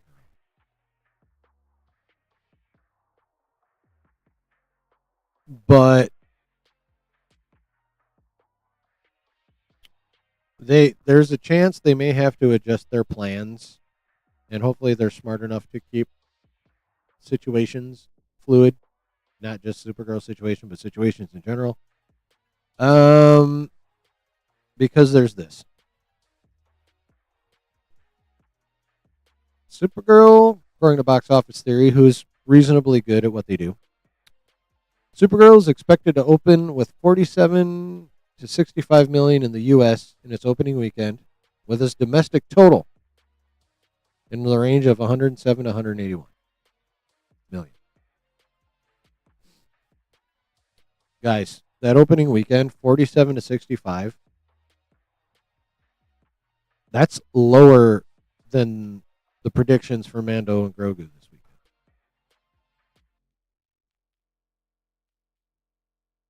Supergirl is predicted to open lower than Mando and Grogu. Now, some people might be like, well, yeah, Mando and Grogu is Star Wars. But look at where Star Wars is at.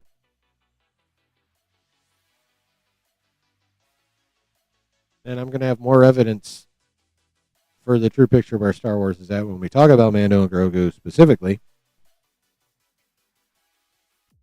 But that's not good. Even for a superhero movie, that's not good. That's not good at all. I mean, we're not talking like a super, a super, Jesus fucking Christ. We're not talking about like a low level side character here. We're talking about Supergirl. While not like top tier, she's not on the level of the Trinity, obviously. Overall, in the minds of the general public, comic devotees might choose to argue, which is fine. Do that. I'm not going to argue with you about her status in comics to those who know. But to the general public, Supergirl isn't that big of a deal. But she'd be a lot bigger deal to the public than a lot of other DC characters. Superman movie do good in box office numbers. Superman cleared 600 million. He cleared 600 million.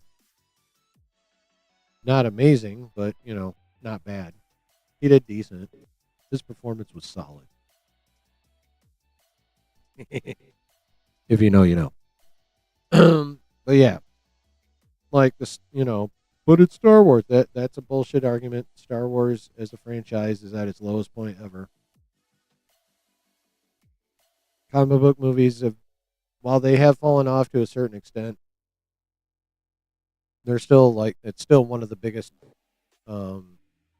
draws in the box office.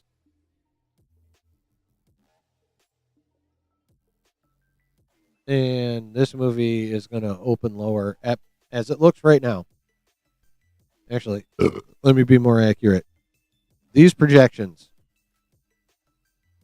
are lower than Mando's projections.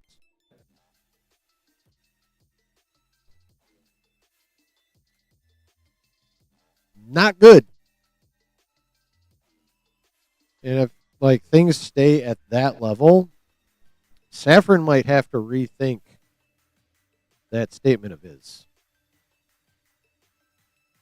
Because if people don't show up to this, they're not going to want to see her in a bunch of other shit. I mean, it's too late. They're going to have to see her in Man of Tomorrow. That's a done deal. But Safran's saying she's a big part of what we want to do. Obviously, he's thinking future. But if this movie doesn't perform I never expected this movie to be like a smash hit and make, 7, 8, 900 million. With those numbers, it's going to struggle bus to crack, shit, with those numbers,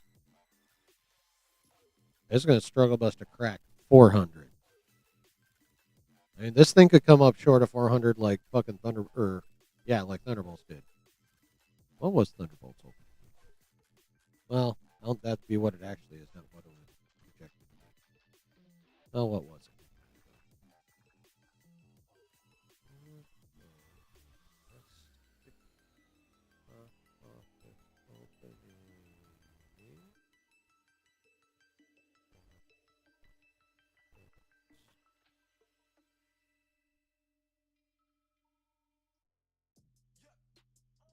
Oh shit! Thunderbolts opened at 76 million, chat, and it only made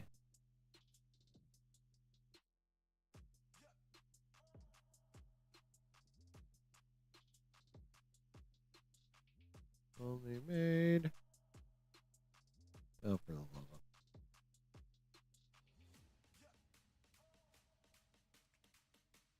I'm gonna round up 383.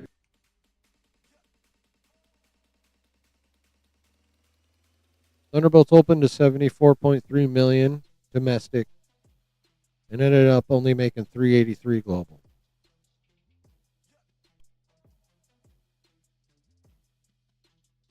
Let me remind you of what Supergirl's projected. At the high end, it's projected to do 9 million less.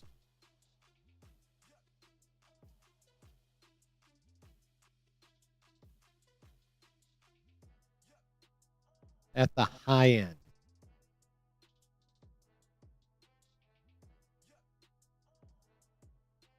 I had thought, even up to this point, that this movie could, make between, maybe Brave New World money, which is like 4.25, if not more, 450, 475. I thought it even had a chance to hit 500. If this ends up being accurate, this motherfucker might not even make 400 million. It might struggle bust to 350.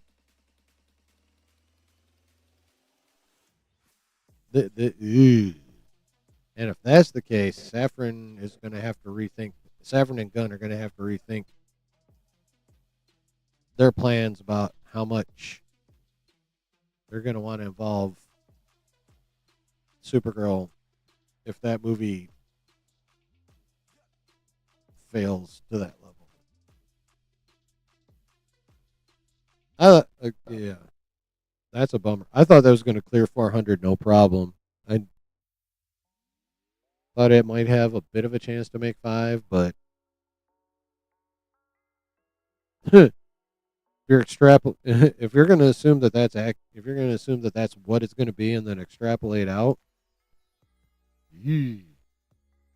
the shit ain't even going to hit 400 million. Wow.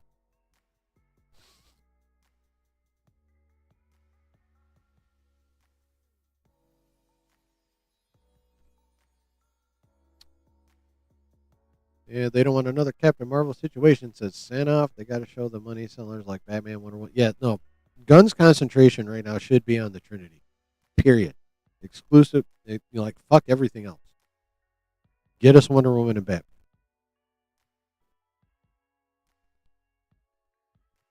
Now, I'm hoping Gunn is smart enough to know that, which is why I'm hoping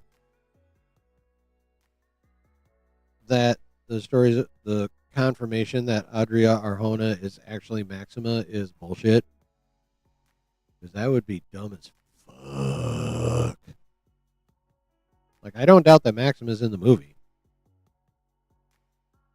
But if they actually cast Adria Arjona just as Maxima and not as Wonder Woman,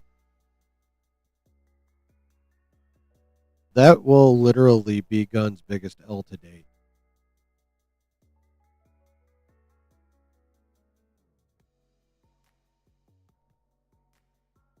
It swam away. Spicy Dan, it swam away. That is true. That is one advantage Supergirl has over Thunderbolts. The Thunderbolts are lesser known even than her. But they also opened bigger, so how much does that offset the knowledge? I don't know. I don't know. But that is actually, I'm glad you brought that up. That is a good thing to take into account. Supergirl to the general public is at least a recognizable name, even if it's because it's a derivative of Superman. You go ask the general public about the Thunderbolts, they'll be like, "Who?" You know. So I'm glad you brought that up. That fact alone gives Supergirl a chance to, in the long run, by the end of it all, outpace Thunderbolts and crack 400 million, and maybe even do better in Brave New World at 4.25. The general public at least has heard of Supergirl. So, but again, working against it is the fact that live action DC has been, especially lately, not the greatest. Flash was ass. Blue Beetle. No one went to go see that fucking movie. I haven't watched it yet, so I don't even know if it's good or not. Any of you watch Blue Beetle? I haven't. I keep telling myself I'll get around to it eventually, but eventually has yet to happen.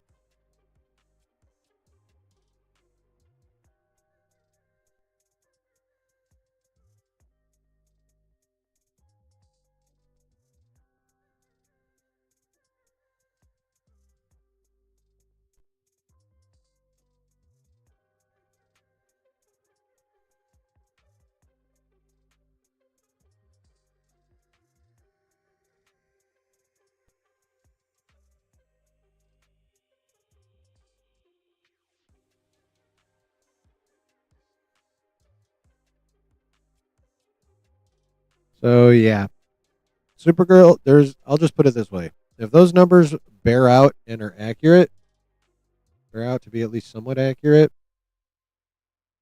that movie's in trouble, and Guns and Safran's plans are in trouble. You haven't watched Blue Beetle, Shazam 2, and you regret seeing Aquaman 2? Yeah, I haven't watched Blue Beetle. I haven't watched either Shazam movie.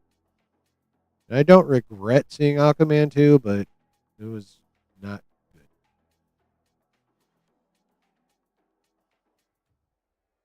You did watch Blue Beetle? It was decent. And I imagine I will get around to it at some point.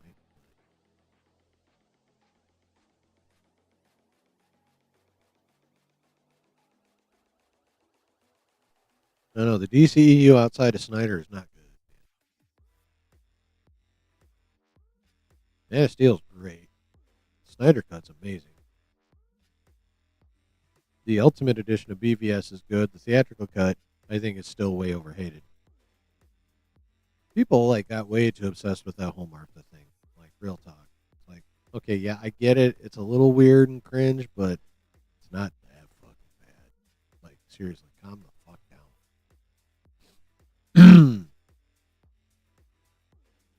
Anywho, though, yeah, box office wise, Supergirl might be in some shit, which is a bummer. Because if this movie actually ends up being really good, like we could have like the DC version of the Thunderbolts on our hands with this movie. It could end up being like a really good movie that doesn't make shit because no one bothered to go see it. That'd be a bummer, especially if it actually is good. I think Zack Snyder will return for his DCEU vision soon. No, definitely not soon. And I'm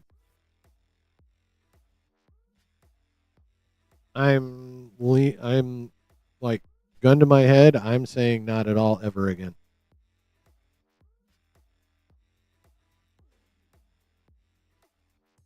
What could happen? I could see a one-off inside Guns DCU, but even if Paramount, assuming Paramount does get Warner Brothers, and even if they fire Gun, I still don't think Snyder's going to come back full time for DC.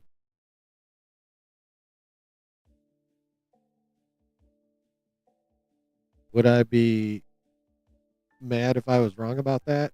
Hell no. That'd be one of the rare situations where I'd be happy to be wrong. and those are very rare situations. But they do exist, and that'd be one of them. But yeah, soon, definitely not soon, and I highly doubt ever. That's just my opinion. Soon, I can virtually guarantee not soon. Even if you define soon as within the next 2 or 3 years.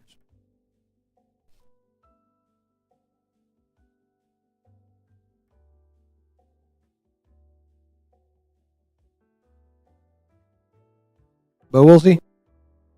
No telling. In this crazy ass world, there's no telling much, actually.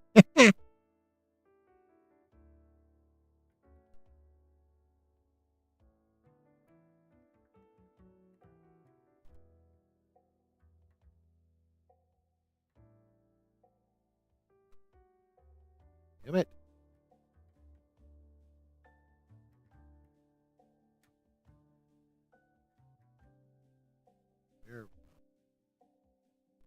Glad we got the Snyder cut. At least, though, the air cut won't hurt. I need to go back and rewatch the Ayer Suicide Squad. The most recent one I watched was Guns, because I've only watched the Ayer one once, honestly. I need to go back and rewatch that. See, I mean, I know a lot of people are calling for the Ayer cut, but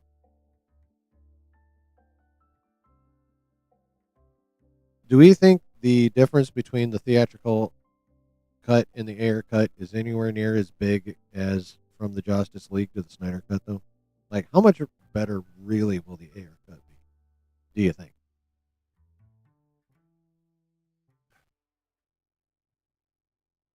Because it was a long time ago when I watched the Ayer Suicide Squad, but I enjoyed it thoroughly. I thought it was pretty decent.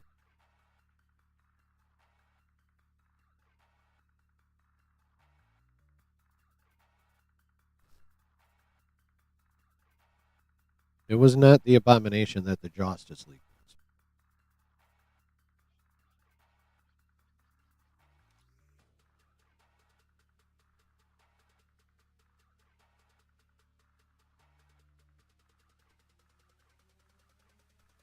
But also, if we end up getting an Ayer cut, I won't be mad either.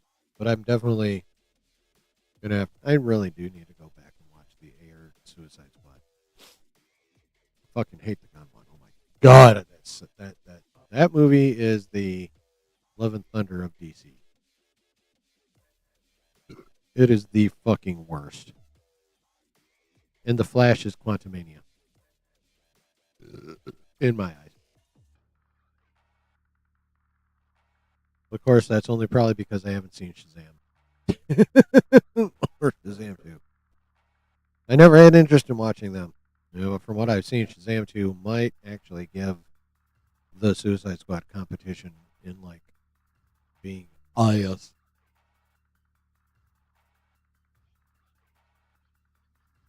But I haven't watched those, and I probably never will.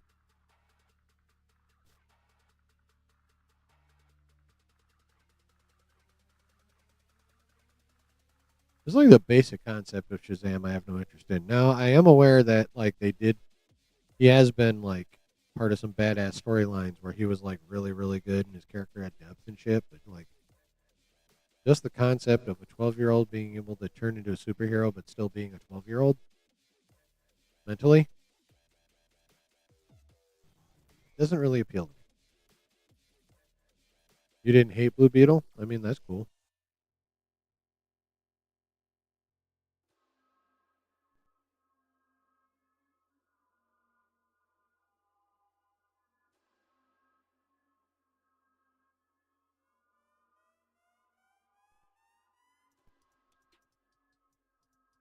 So, yeah, Supergirl might be in some shit, chat.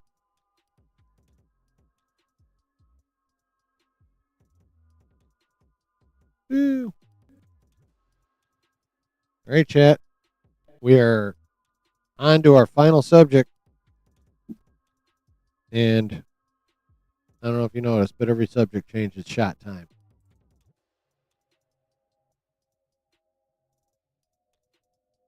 I'm going to go with the light one this time, though.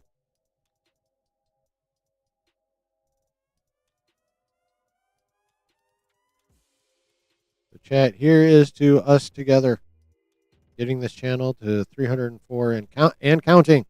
By God, subs.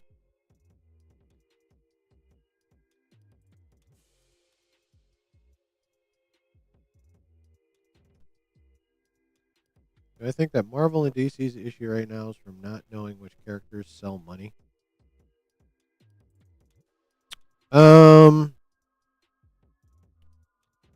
No.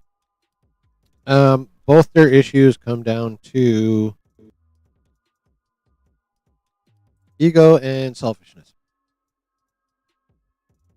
Marvel's problem was after Infinity War, they thought that the fandom, they were in such a position where the fandom would just consume. They thought they could piecemeal everything out and make pretty much what they wanted about whatever character they wanted because they got a false positive from Guardians. So after Endgame, between the false positive from Guardians, they thought they could do no wrong and just drip feed us all kinds of shit and introduce all kinds of characters, mostly B and below, B tier and below, and they thought we'd eat it up just because it's fucking Marvel. And they were wrong. As for DC, if we're talking about the DCEU, their quality was ass outside of Snyder's stuff for the most part. If we're talking Guns DCU, up to this point, outside of Superman and Supergirl, it's been Gunn indulging his obsession with niche, deep cut characters like Peacemaker, Creature Commandos, and he wanted to make a movie about the Authority, whom the general public has never fucking heard of.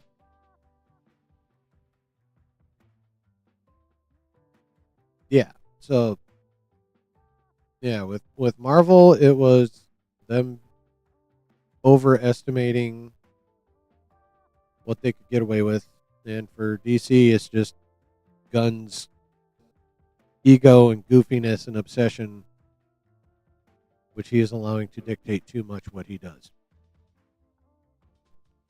Would have liked a solo Ben Affleck movie. I don't have the post saved anymore, but there was a post, and I'm pretty sure we went over it on stream, where someone had what the alleged plot of the solo Ben Affleck movie would have been, and it was fucking awesome.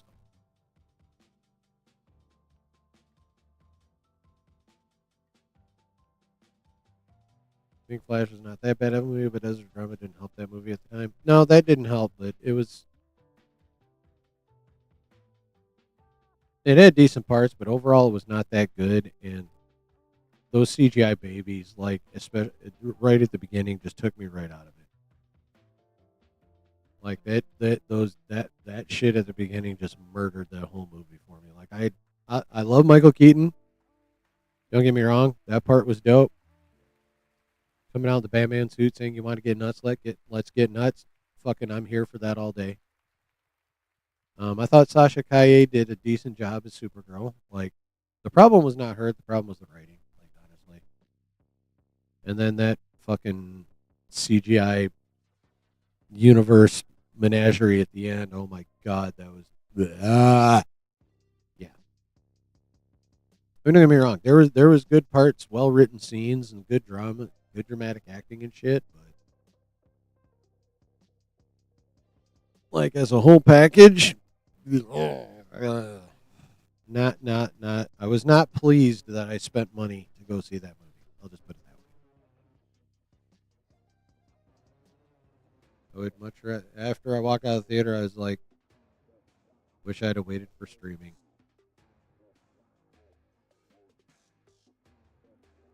Affleck and Keaton were great in Flash. Yeah. Like I said, it had its good moments. Like it wasn't like complete. It wasn't complete shit from start to finish.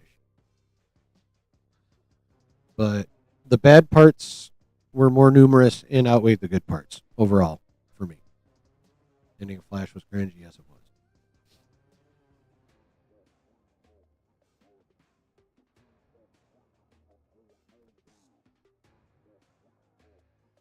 All right, chat. It's time. Jay, it was good seeing you. We're about to talk Star Wars.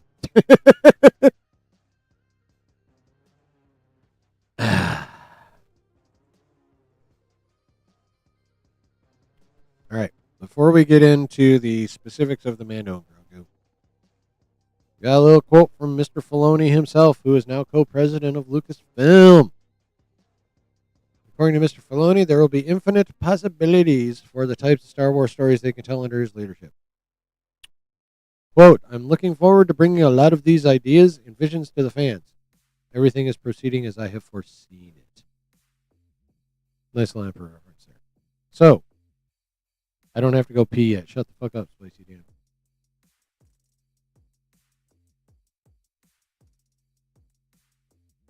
Yeah, they probably would have made him look like fucking Ezra Miller, and that would have been a bummer. Stand off. Probably would have made him look like Ezra Miller in the game.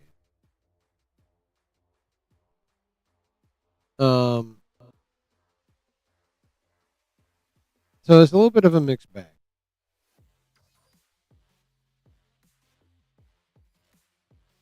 Infinite possibilities for the types of Star Wars stories they can tell under his leadership. I mean, when you say infinite possibilities, that in my mind that means you're still allowing for shit that we didn't like in the first place. Like, for example, like an acolyte kind of thing. I mean, obviously it would be way better than anything Leslie Helen would do, but still, I don't want Dave fucking around with that shit. Or, something like Andor or whatever. So, not thrilled about that. But on the other hand, this also could be nothing more than the usual corporate speak you get in interviews. You know what I mean? And the reason I say that is, number one, he's an executive now, so he has to engage in corporate speak like it's required. He has no choice. I mean, would it be refreshing for a co-president / CEO or whatever to not engage in corporate speak constantly? It would be highly refreshing. I would greatly appreciate it. But to expect that or kind of even hope for it is ridiculous. Like, he's got to do the corporate speak thing. And another reason that, even though on the surface it's like, you don't, please don't do that. Like, let's narrow the possibilities to just like normal Star Wars shit. Pretty please and thank you. But the other there's one big reason I feel like this probably is just corporate speak. And that's the Omega source of Josh's. Josh's Omega source is the reason why I feel this is just basically corporate speak. And that what Dave's going to give us is, at least for the most part, going to be the closest shit that we'll ever get to George again. If the Omega source is as right about what he told Josh this time as he was last time, or she, could be she, never know. But if the Omega source is as accurate with what Josh just let us know they said as they were the last time Josh let us know what they said, and this is 100% corporate speak, and Dave is going to give us, at least for the most part, the Star Wars that we've been wanting. The type of Star Wars that, while I don't think can ever get Star Wars back to the heights it was at before, can definitely bring it back some. Like if we start getting like project after project that feels like George might have made it, Star Wars can come back up some. It will 100% never, ever, ever, ever, ever again be able to achieve the heights it once had.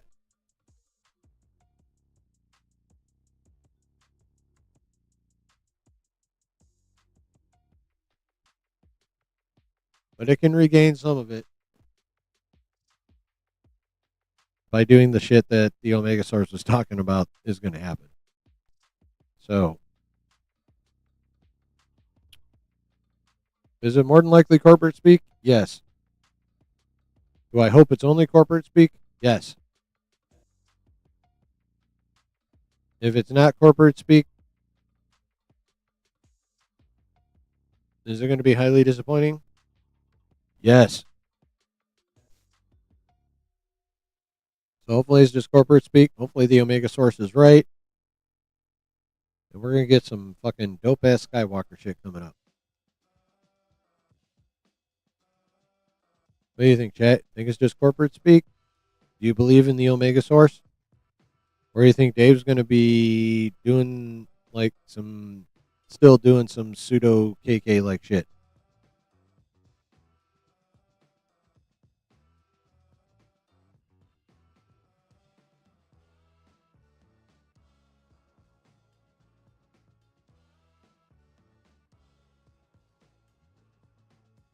What do you think, chat?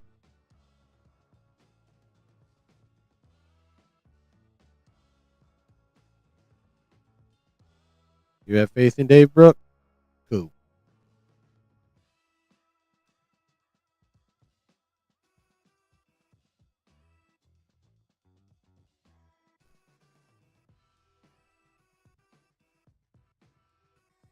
Five. I rolled a 5. Fuck you, Streamlab. Things that are trying to move away from sequel stuff. I wouldn't go that far.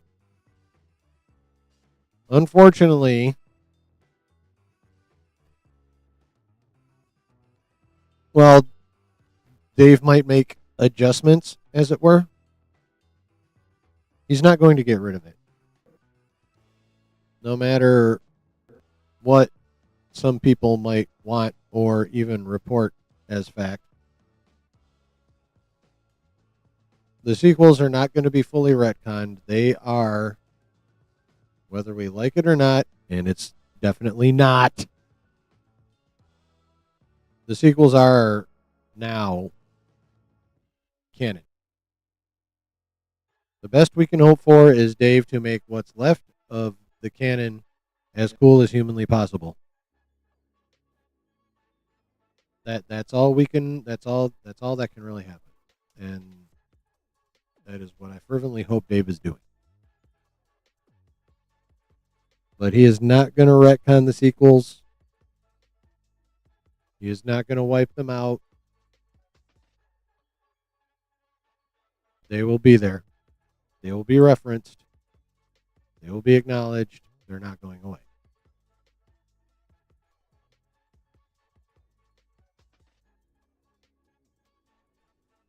Rey will still be a thing going forward. She might be a lot compared to what Kathy wanted to do with her. Her role could be greatly reduced. But I don't think Dave is going to neglect her existence, unfortunately. I don't think he's going to go that far. No, you're totally right, Sam. But when you say legacy characters, I don't consider Rey a legacy character.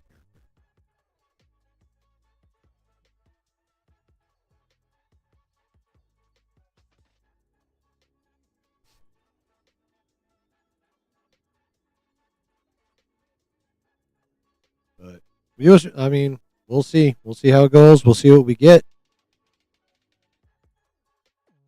And the first thing we're going to get from Dave after Mando and Grogu, that's him and John. Let's just say, I mean, granted, this project was conceived and forged under KK's regime, but Dave helped make it. So, yeah, not the strongest start. Technically, he would have been constrained by KK's wishes, so he gets a partial pass on this movie. The first project that's going to be all his under his regime is going to be Ahsoka season 2 next year, early next year.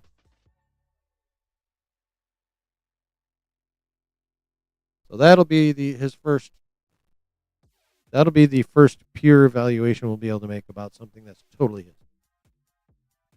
Something that's purely Dave's.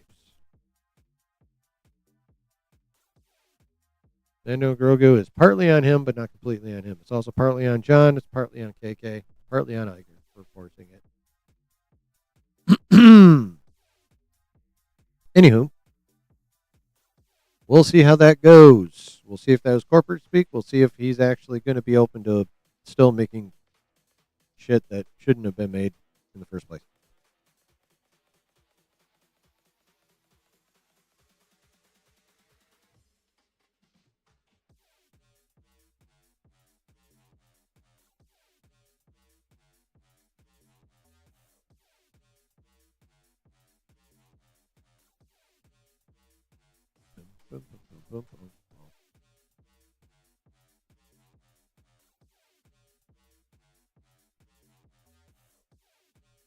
Travis, what up? You just saw Mando and Grogu? What'd you think? Because we're about to talk about its money. But what'd you think of it?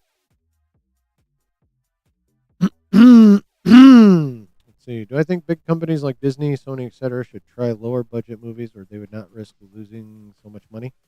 Too much money? They all already do lower budget movies. Anything they put out that's like, like a comedy or a drama, horror. Those are all lower budget movies. And if they do well, they make money. A lot of them don't do that well, number one. The big blockbuster movies are what pay for those movies most of the time, especially the awards contenders. Those don't make money at the box office for the most part. They are paid for by the big blockbusters to be created in an attempt to get awards prestige.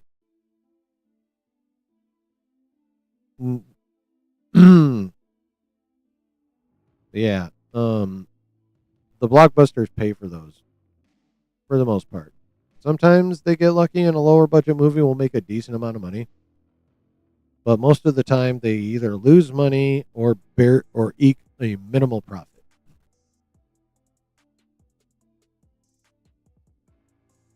So to a point that would work,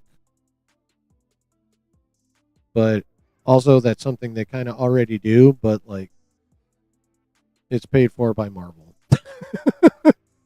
In Disney's case. Low budget Punisher or Blade movie. That would work.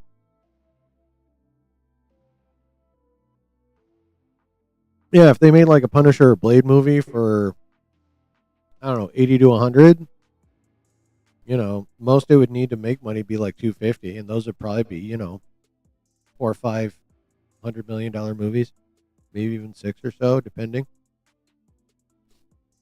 Yeah, those would be good to make, but those would be work. Those would booze. Yeah, something along those lines would work for sure.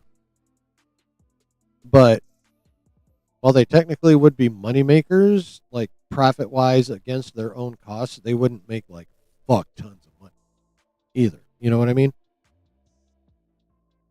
That makes sense?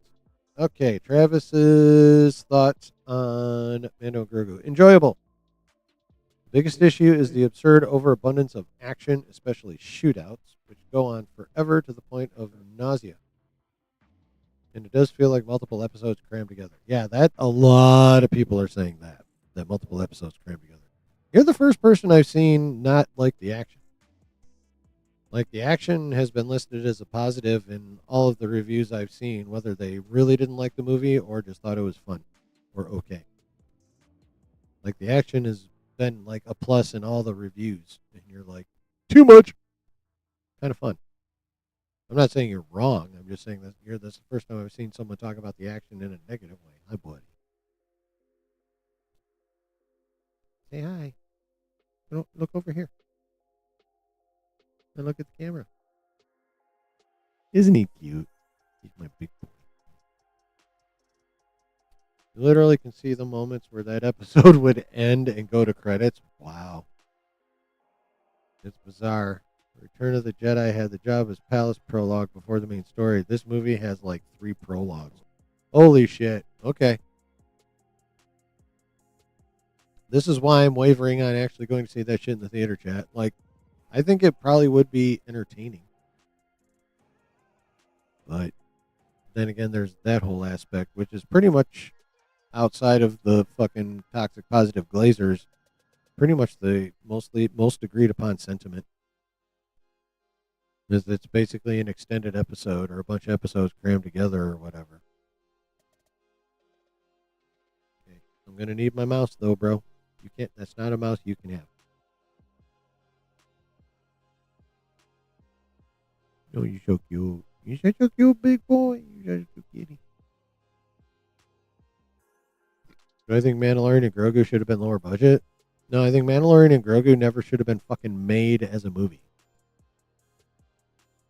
At least not now. The Mandalorian and Grogu as a movie is the kind of movie you put out when your franchise is on top. Like, for example, I'm going to go back to Guardians of the Galaxy. Number one, here's why Guardians of the Galaxy was a false positive. Guardians of the Galaxy came out when Marvel was running strong.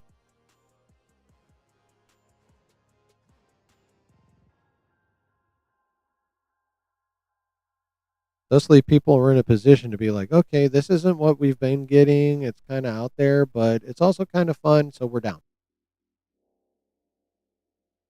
That Mandalorian and Grogu is the movie you release between the blockbusters. It is not the movie you release after for being the first one in 7 years. Mandalorian and Grogu being a movie in and of itself is not the problem. The timing is the problem. There's a time and a place for a side quest movie.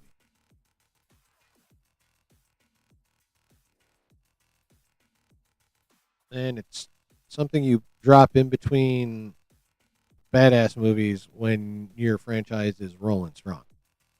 That's when you can make a Mando and Grogu. It's the timing.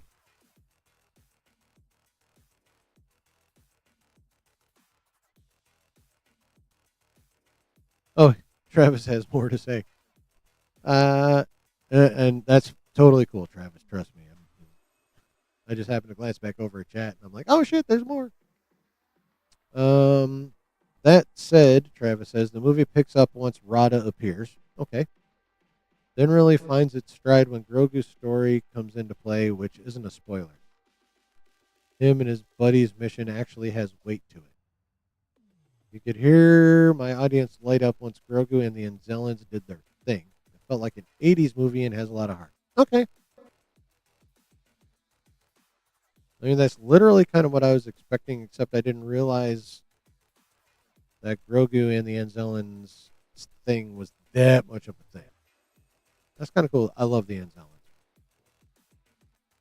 The Anzellans are like my favoriteest thing to come out of the sequel trilogy, honestly. Babu Frick's the man. I wonder if I could talk Josh into just giving me his Babu Frick now that he hates Star Wars that much and we never see the Sultan of Sexy anymore.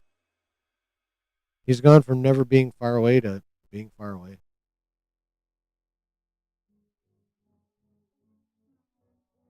He doesn't want him anymore. I'll fucking take him. Babu! Babu!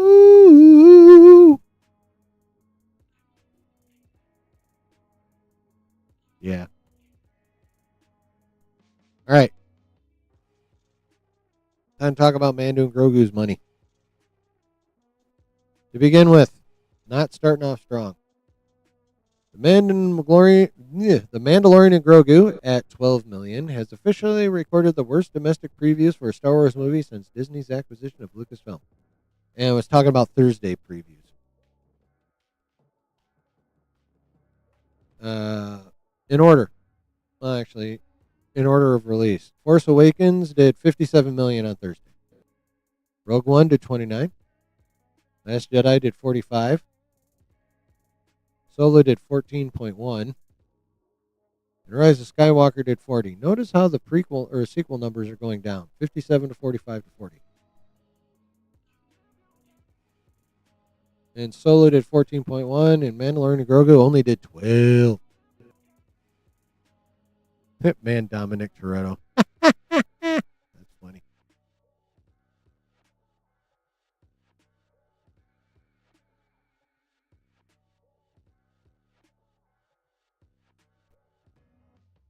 So that's item number one. The lowest Thursday previews for any Star Wars movie under Disney.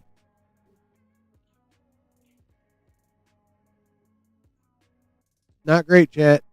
Now,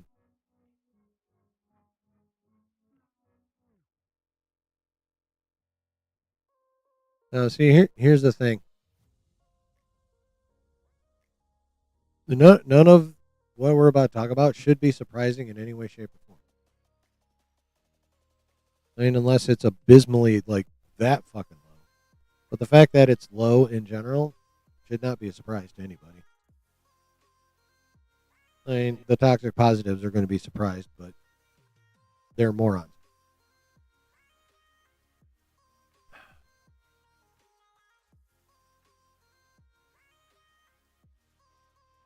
You should go kitty. Mostly. Right? I need to rest my elbow, bro. Big butt. Thank you. All right, cool. So that was Thursday. It set the record for making the least on a Thursday for a Disney Star Wars movie.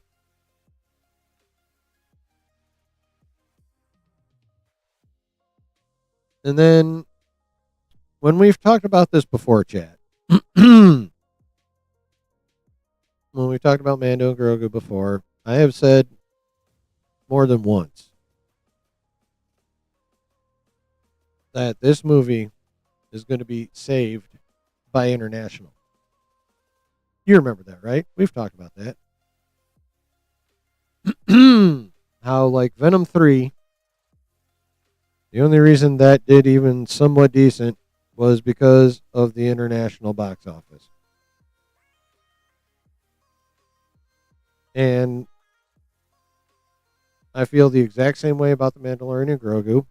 I've said it before. And that's because Star Wars is the most damaged here at home. They're internationally it's in much better shape. It's still nowhere near in as good shape as it used to be, but compared to here in the good old US of A, it has taken much less of a hit internationally. But it has taken a hit internationally.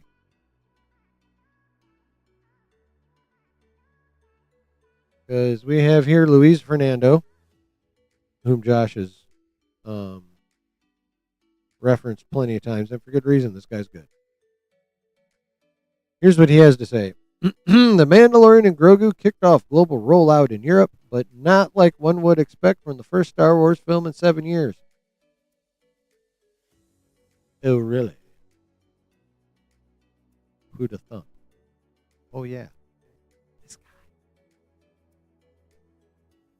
guy. In Italy's box office, for instance, the film starring Pedro Pascal grossed a modest 417K on Wednesday opening day versus The Flash's 414.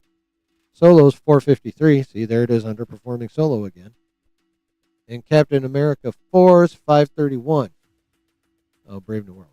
As one of the lowest debuts for Disney major IP post-COVID, only above the Marvel's 300K and Snow White's 378K.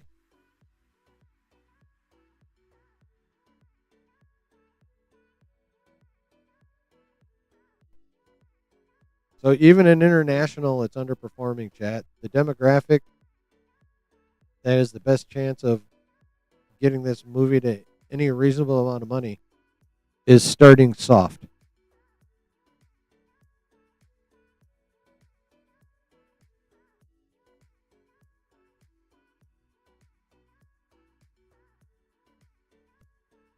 But there's more, chat.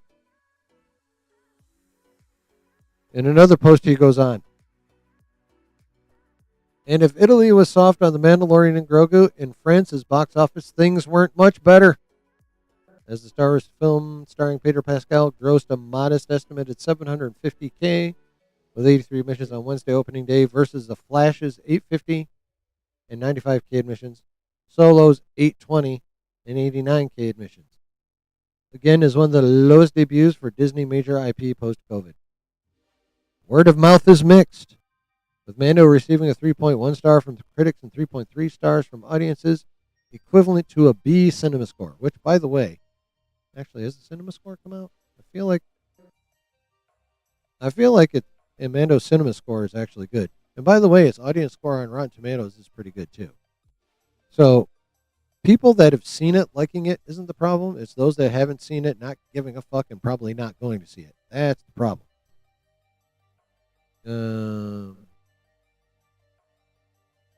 Okay, a $3 to $4 million 5-day opening could be in the cards. What would challenge Solo's $4 million opening as the lowest debut for a Star Wars film under Disney.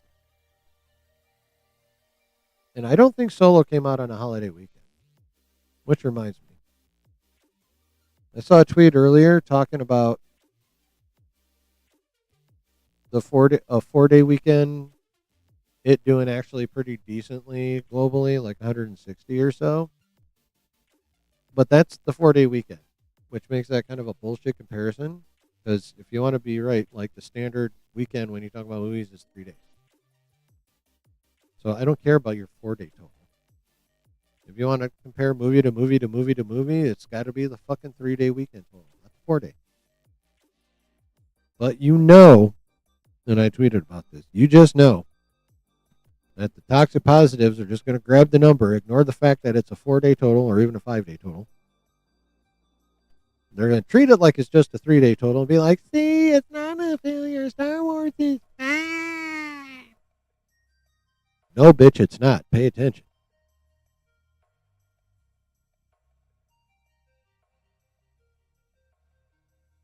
This movie, unsurprisingly, is starting off weak. Yes, I made a big deal that I called it on the thumbnail. It's not like I'm the only one. I freely admit I'm not the only one, but I did call it. I called it long ago when this movie was first announced. I'm like, this is stupid.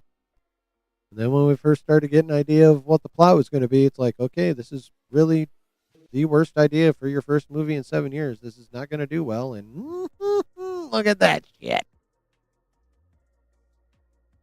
I was right. A lot of people were right. A lot of people said the same thing.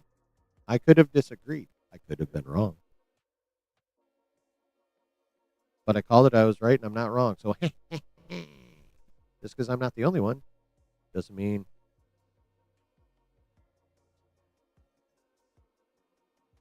I can't enjoy taking credit for being right. Just because I'm not the only one right doesn't take away from the fact that I was.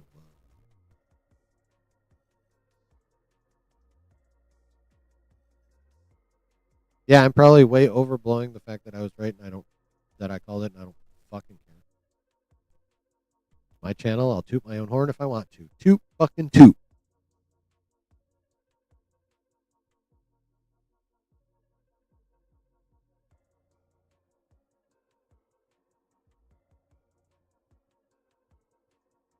Unclog this fucking thing every time. I have to unclog this fucking thing every time. And I lost my little cleaner tool. It pisses me off.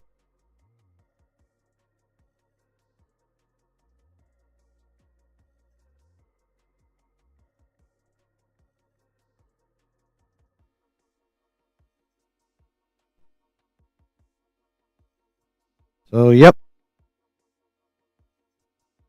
There we have it, chat. Mandalorian and Grogu is performing exactly as I have foreseen.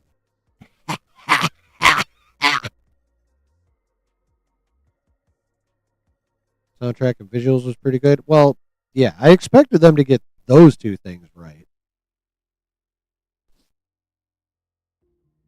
Like, if they'd have fucked up those two things, holy shit, that would have been just ridiculous. Because if there's the visuals and the soundtrack for the sequels were really good.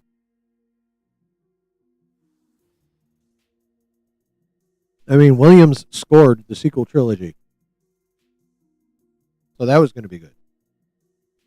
And visually, for the most part, Star Wars, you can count on Star Wars at least to be good with the visuals and the music. Of course, even Disney Star Wars has fucked up the music and some of the visuals sometimes. After the one homie left, the one dude could make the volume look good. No one else could after he left.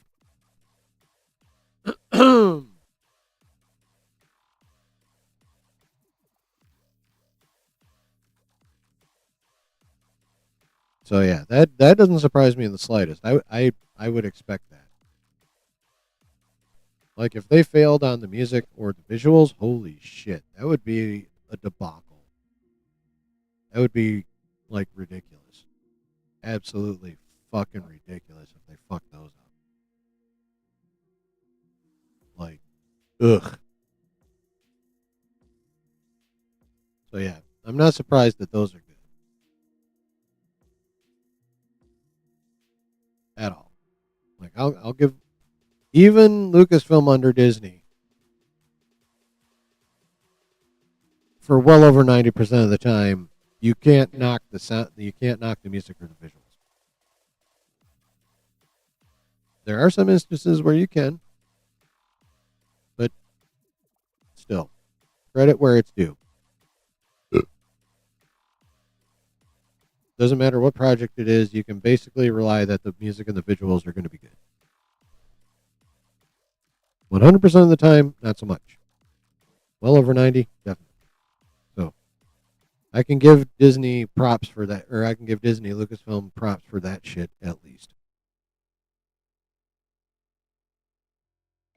For a vast, vast, vast, vast, vast majority of the time, you could still count on the music and the visuals. Now, what they did, now the story they put the music and the visuals to, that's another fucking story.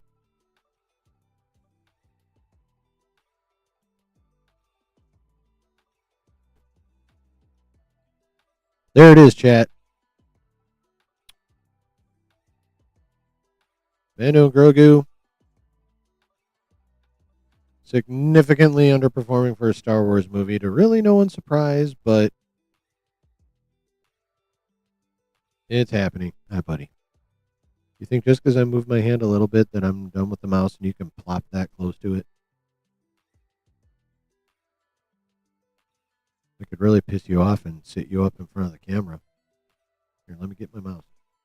Scoot just a little. Thank you. Yeah, settle there. Good boy. Yeah, I'm talking to my cat in the middle of the stream. Fucking deal with it.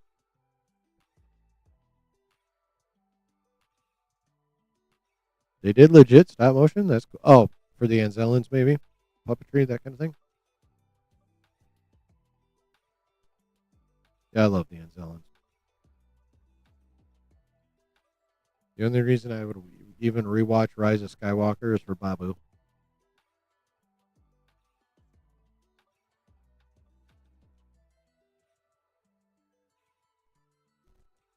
A fucking 10? I just saw what I rolled.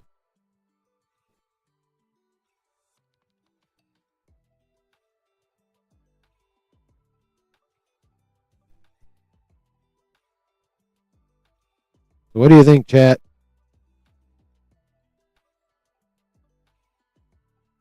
Any thoughts on our suspicions bearing out in real time? Fuck, my pop's empty. I'll be right back.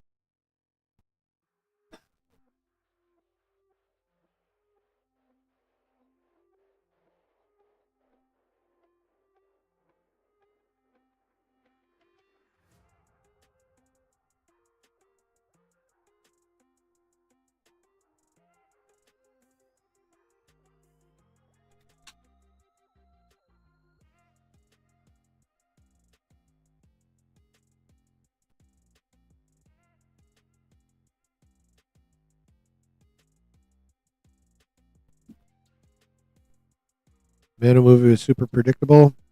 That doesn't surprise me.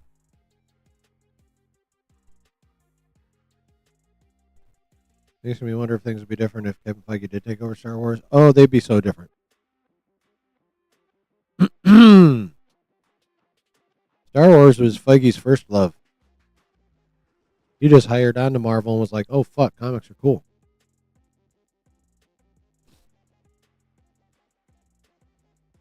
No, Feige.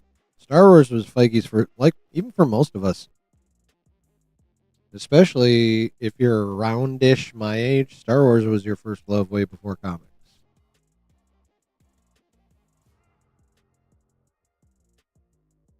If you like Babu Frick, you're about to get 4 of them. Hell yeah! They also speak full English sentences occasionally, and it's hilarious.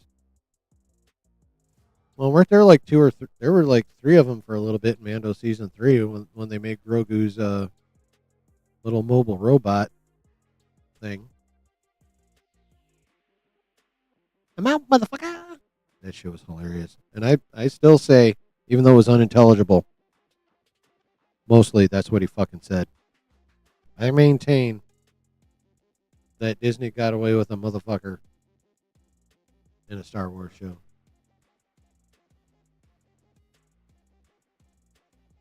And the only reason I'm not mad about it is because it came from an Anzelin in a hilarious ass way. Like real talk.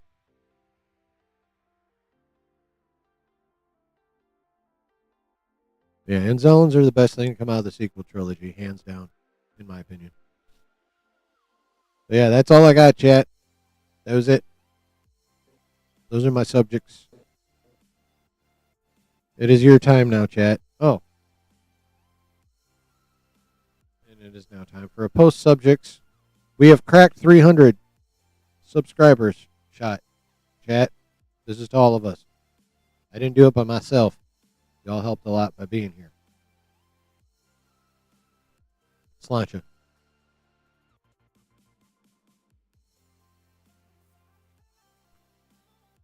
Whoo.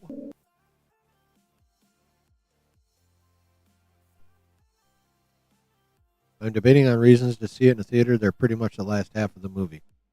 The reasons to see it are, or the reasons not to see it are.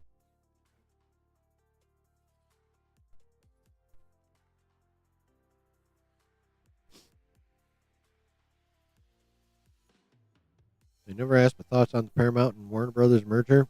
I hope it gets blocked.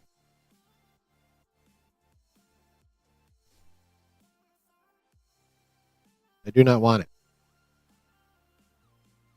Do not want it at all for a wide variety of reasons, some of which have to do with this channel and some of which do not. Yeah, I do not want it.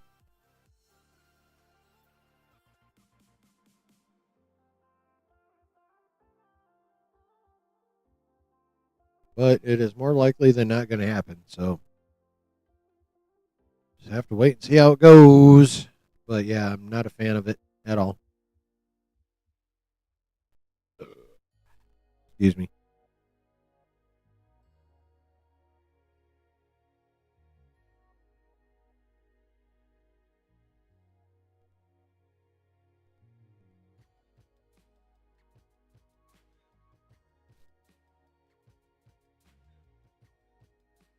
Your time, chat.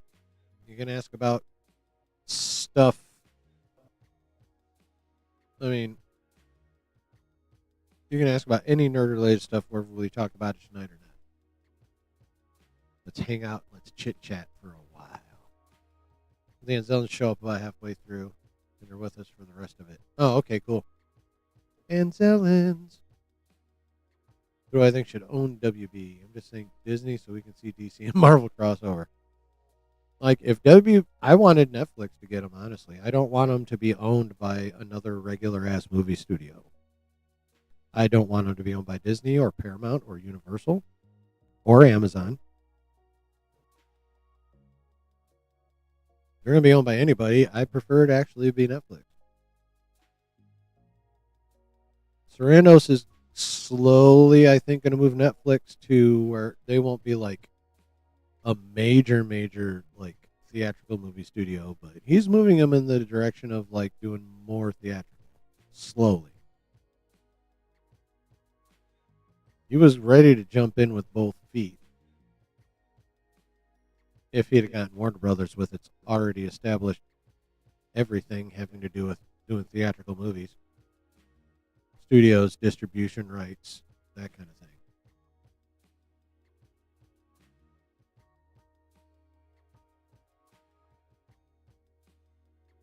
One thing that did shock me, says Travis, in the trailers is all the things you think are maybe just a scene or section of the movie are in far more than you'd expect.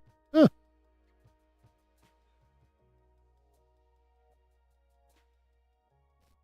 Well, that's cool.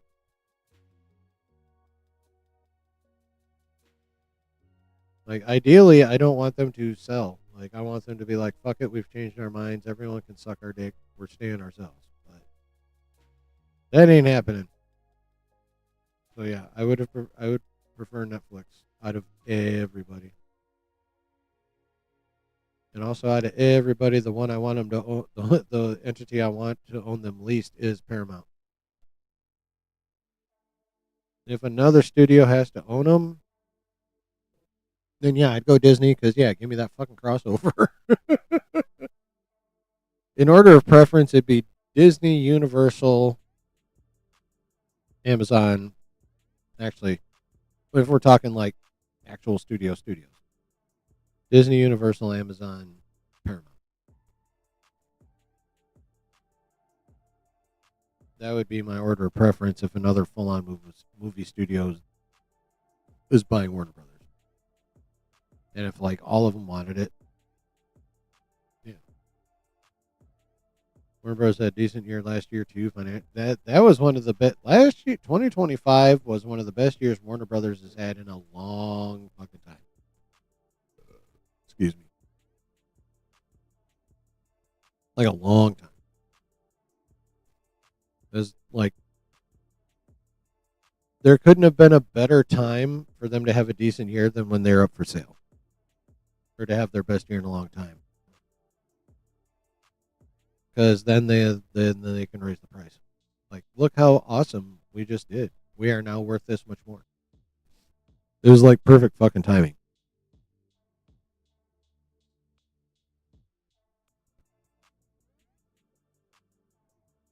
from that perspective. Oh,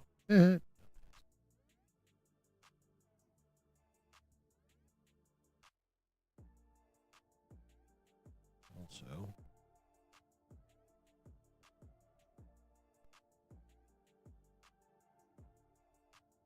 damn it. In case anyone needs it, here come the Discord link. But ow! Damn, even with that little bit of news, I fucking bloviated long enough for this stream to still clear 3 hours. How about that shit? All right, chat. You got anything else? Because as I just noticed, it's been over 3 hours. I'm reasonably buzzed up. It's pretty much time to go. Unless y'all got more you want to chat about. I'm more than willing to hang for a little while longer, but otherwise, I'm outie. I'm a fan of the Lanterns director's work, like Lost and Watchmen TV show. I liked. I watched Lost for I think 3 seasons. Then I fell off it, not because I didn't like it. I just fell off it. And I did not watch the Watchmen TV show, but overall, I like Lindelof. I can't remember who the other guy is. Yeah, I like Lindelof. He's good.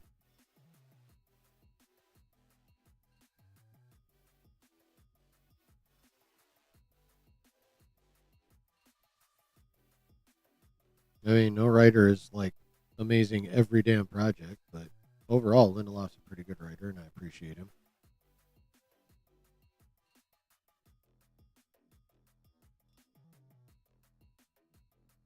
He's better than most. I'll put it that way.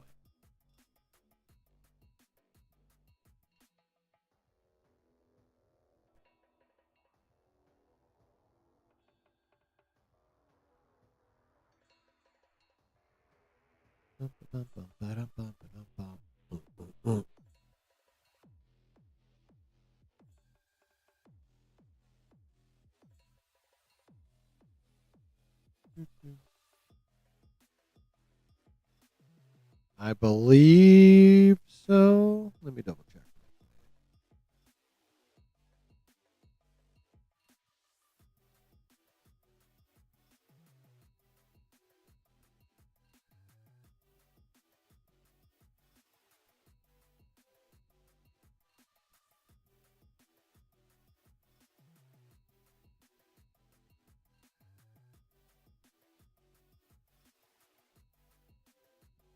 Oh, yep. Yes, he did.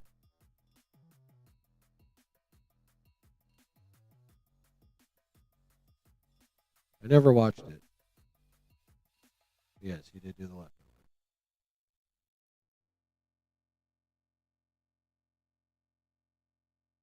Yeah, he's definitely in the upper echelon of writers and directors. More so writers. I've been watching Pluribus. No. Is that on Apple? Because I don't have Apple. I feel like that's on Apple. Is it on Apple? Am I right? Yeah, anything that's on Apple, I have not watched. I mean, if I really wanted to, I could.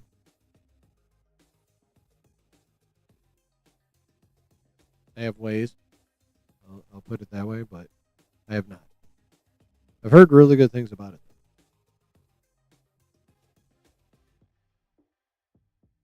I've heard really good things about it. All right, it's time to go.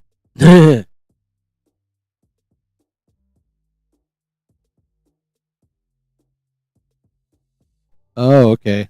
Well, then, yeah, it's probably really fucking good then. Yeah, it's time to go. Bye bye, chat. I love you. I appreciate you. I celebrate you. I mean, I celebrate all of us, but we accomplished 304 and counting subscribers, chat. And I mean it when I say we. So thank you for helping this channel reach that milestone. Thank you for being here for this stream. Thank you for being here for all the streams you're here for.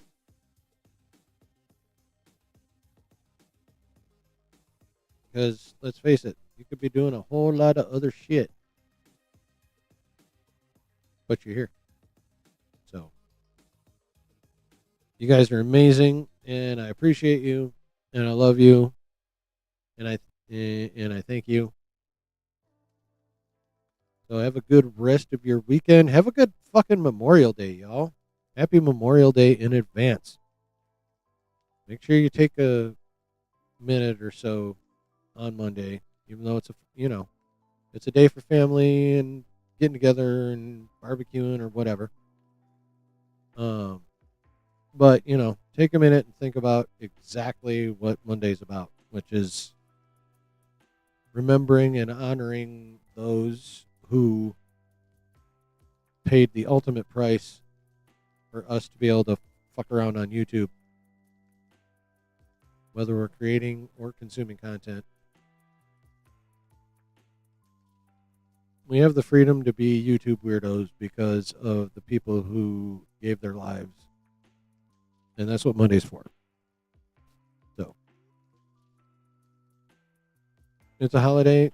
You're supposed to have fun on a holiday, but, take a minute and, think about that. As long as But yeah, enjoy your holiday. Have a good week.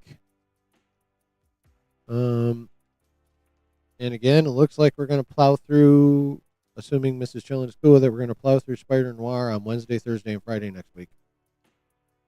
3 episodes Wednesday and Thursday, and the final 2 on Friday, and the nerdy news on Saturday. So, there's our plans. Y'all are the bomb. Have a good weekend. We'll see you Wednesday. Bye.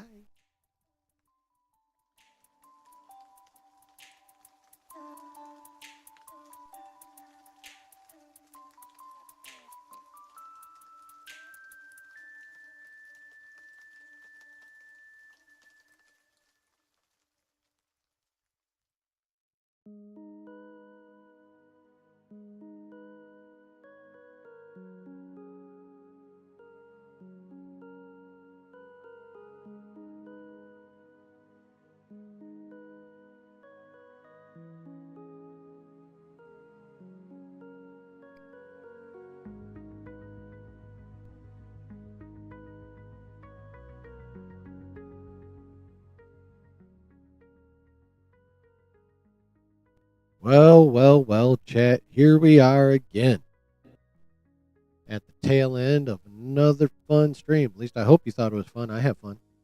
And that's because I was drinking. That always helps too. No, I have fun because I was hanging out with y'all. Hope you have fun too. Again, I thank you for being here, for being part of this community, for helping this channel hit 300 subs. Next stop, 400. You guys are the dopest. Never forget it. Come on back Wednesday, Thursday, and, well, tentatively Wednesday through Saturday next week. We'll be banging out Spider Noir Wednesday through Friday. News on Saturday. All that good shit. Have a good weekend, and remember, wherever you're at and whoever you're with, always keep it nerdy. Much love, y'all. See ya.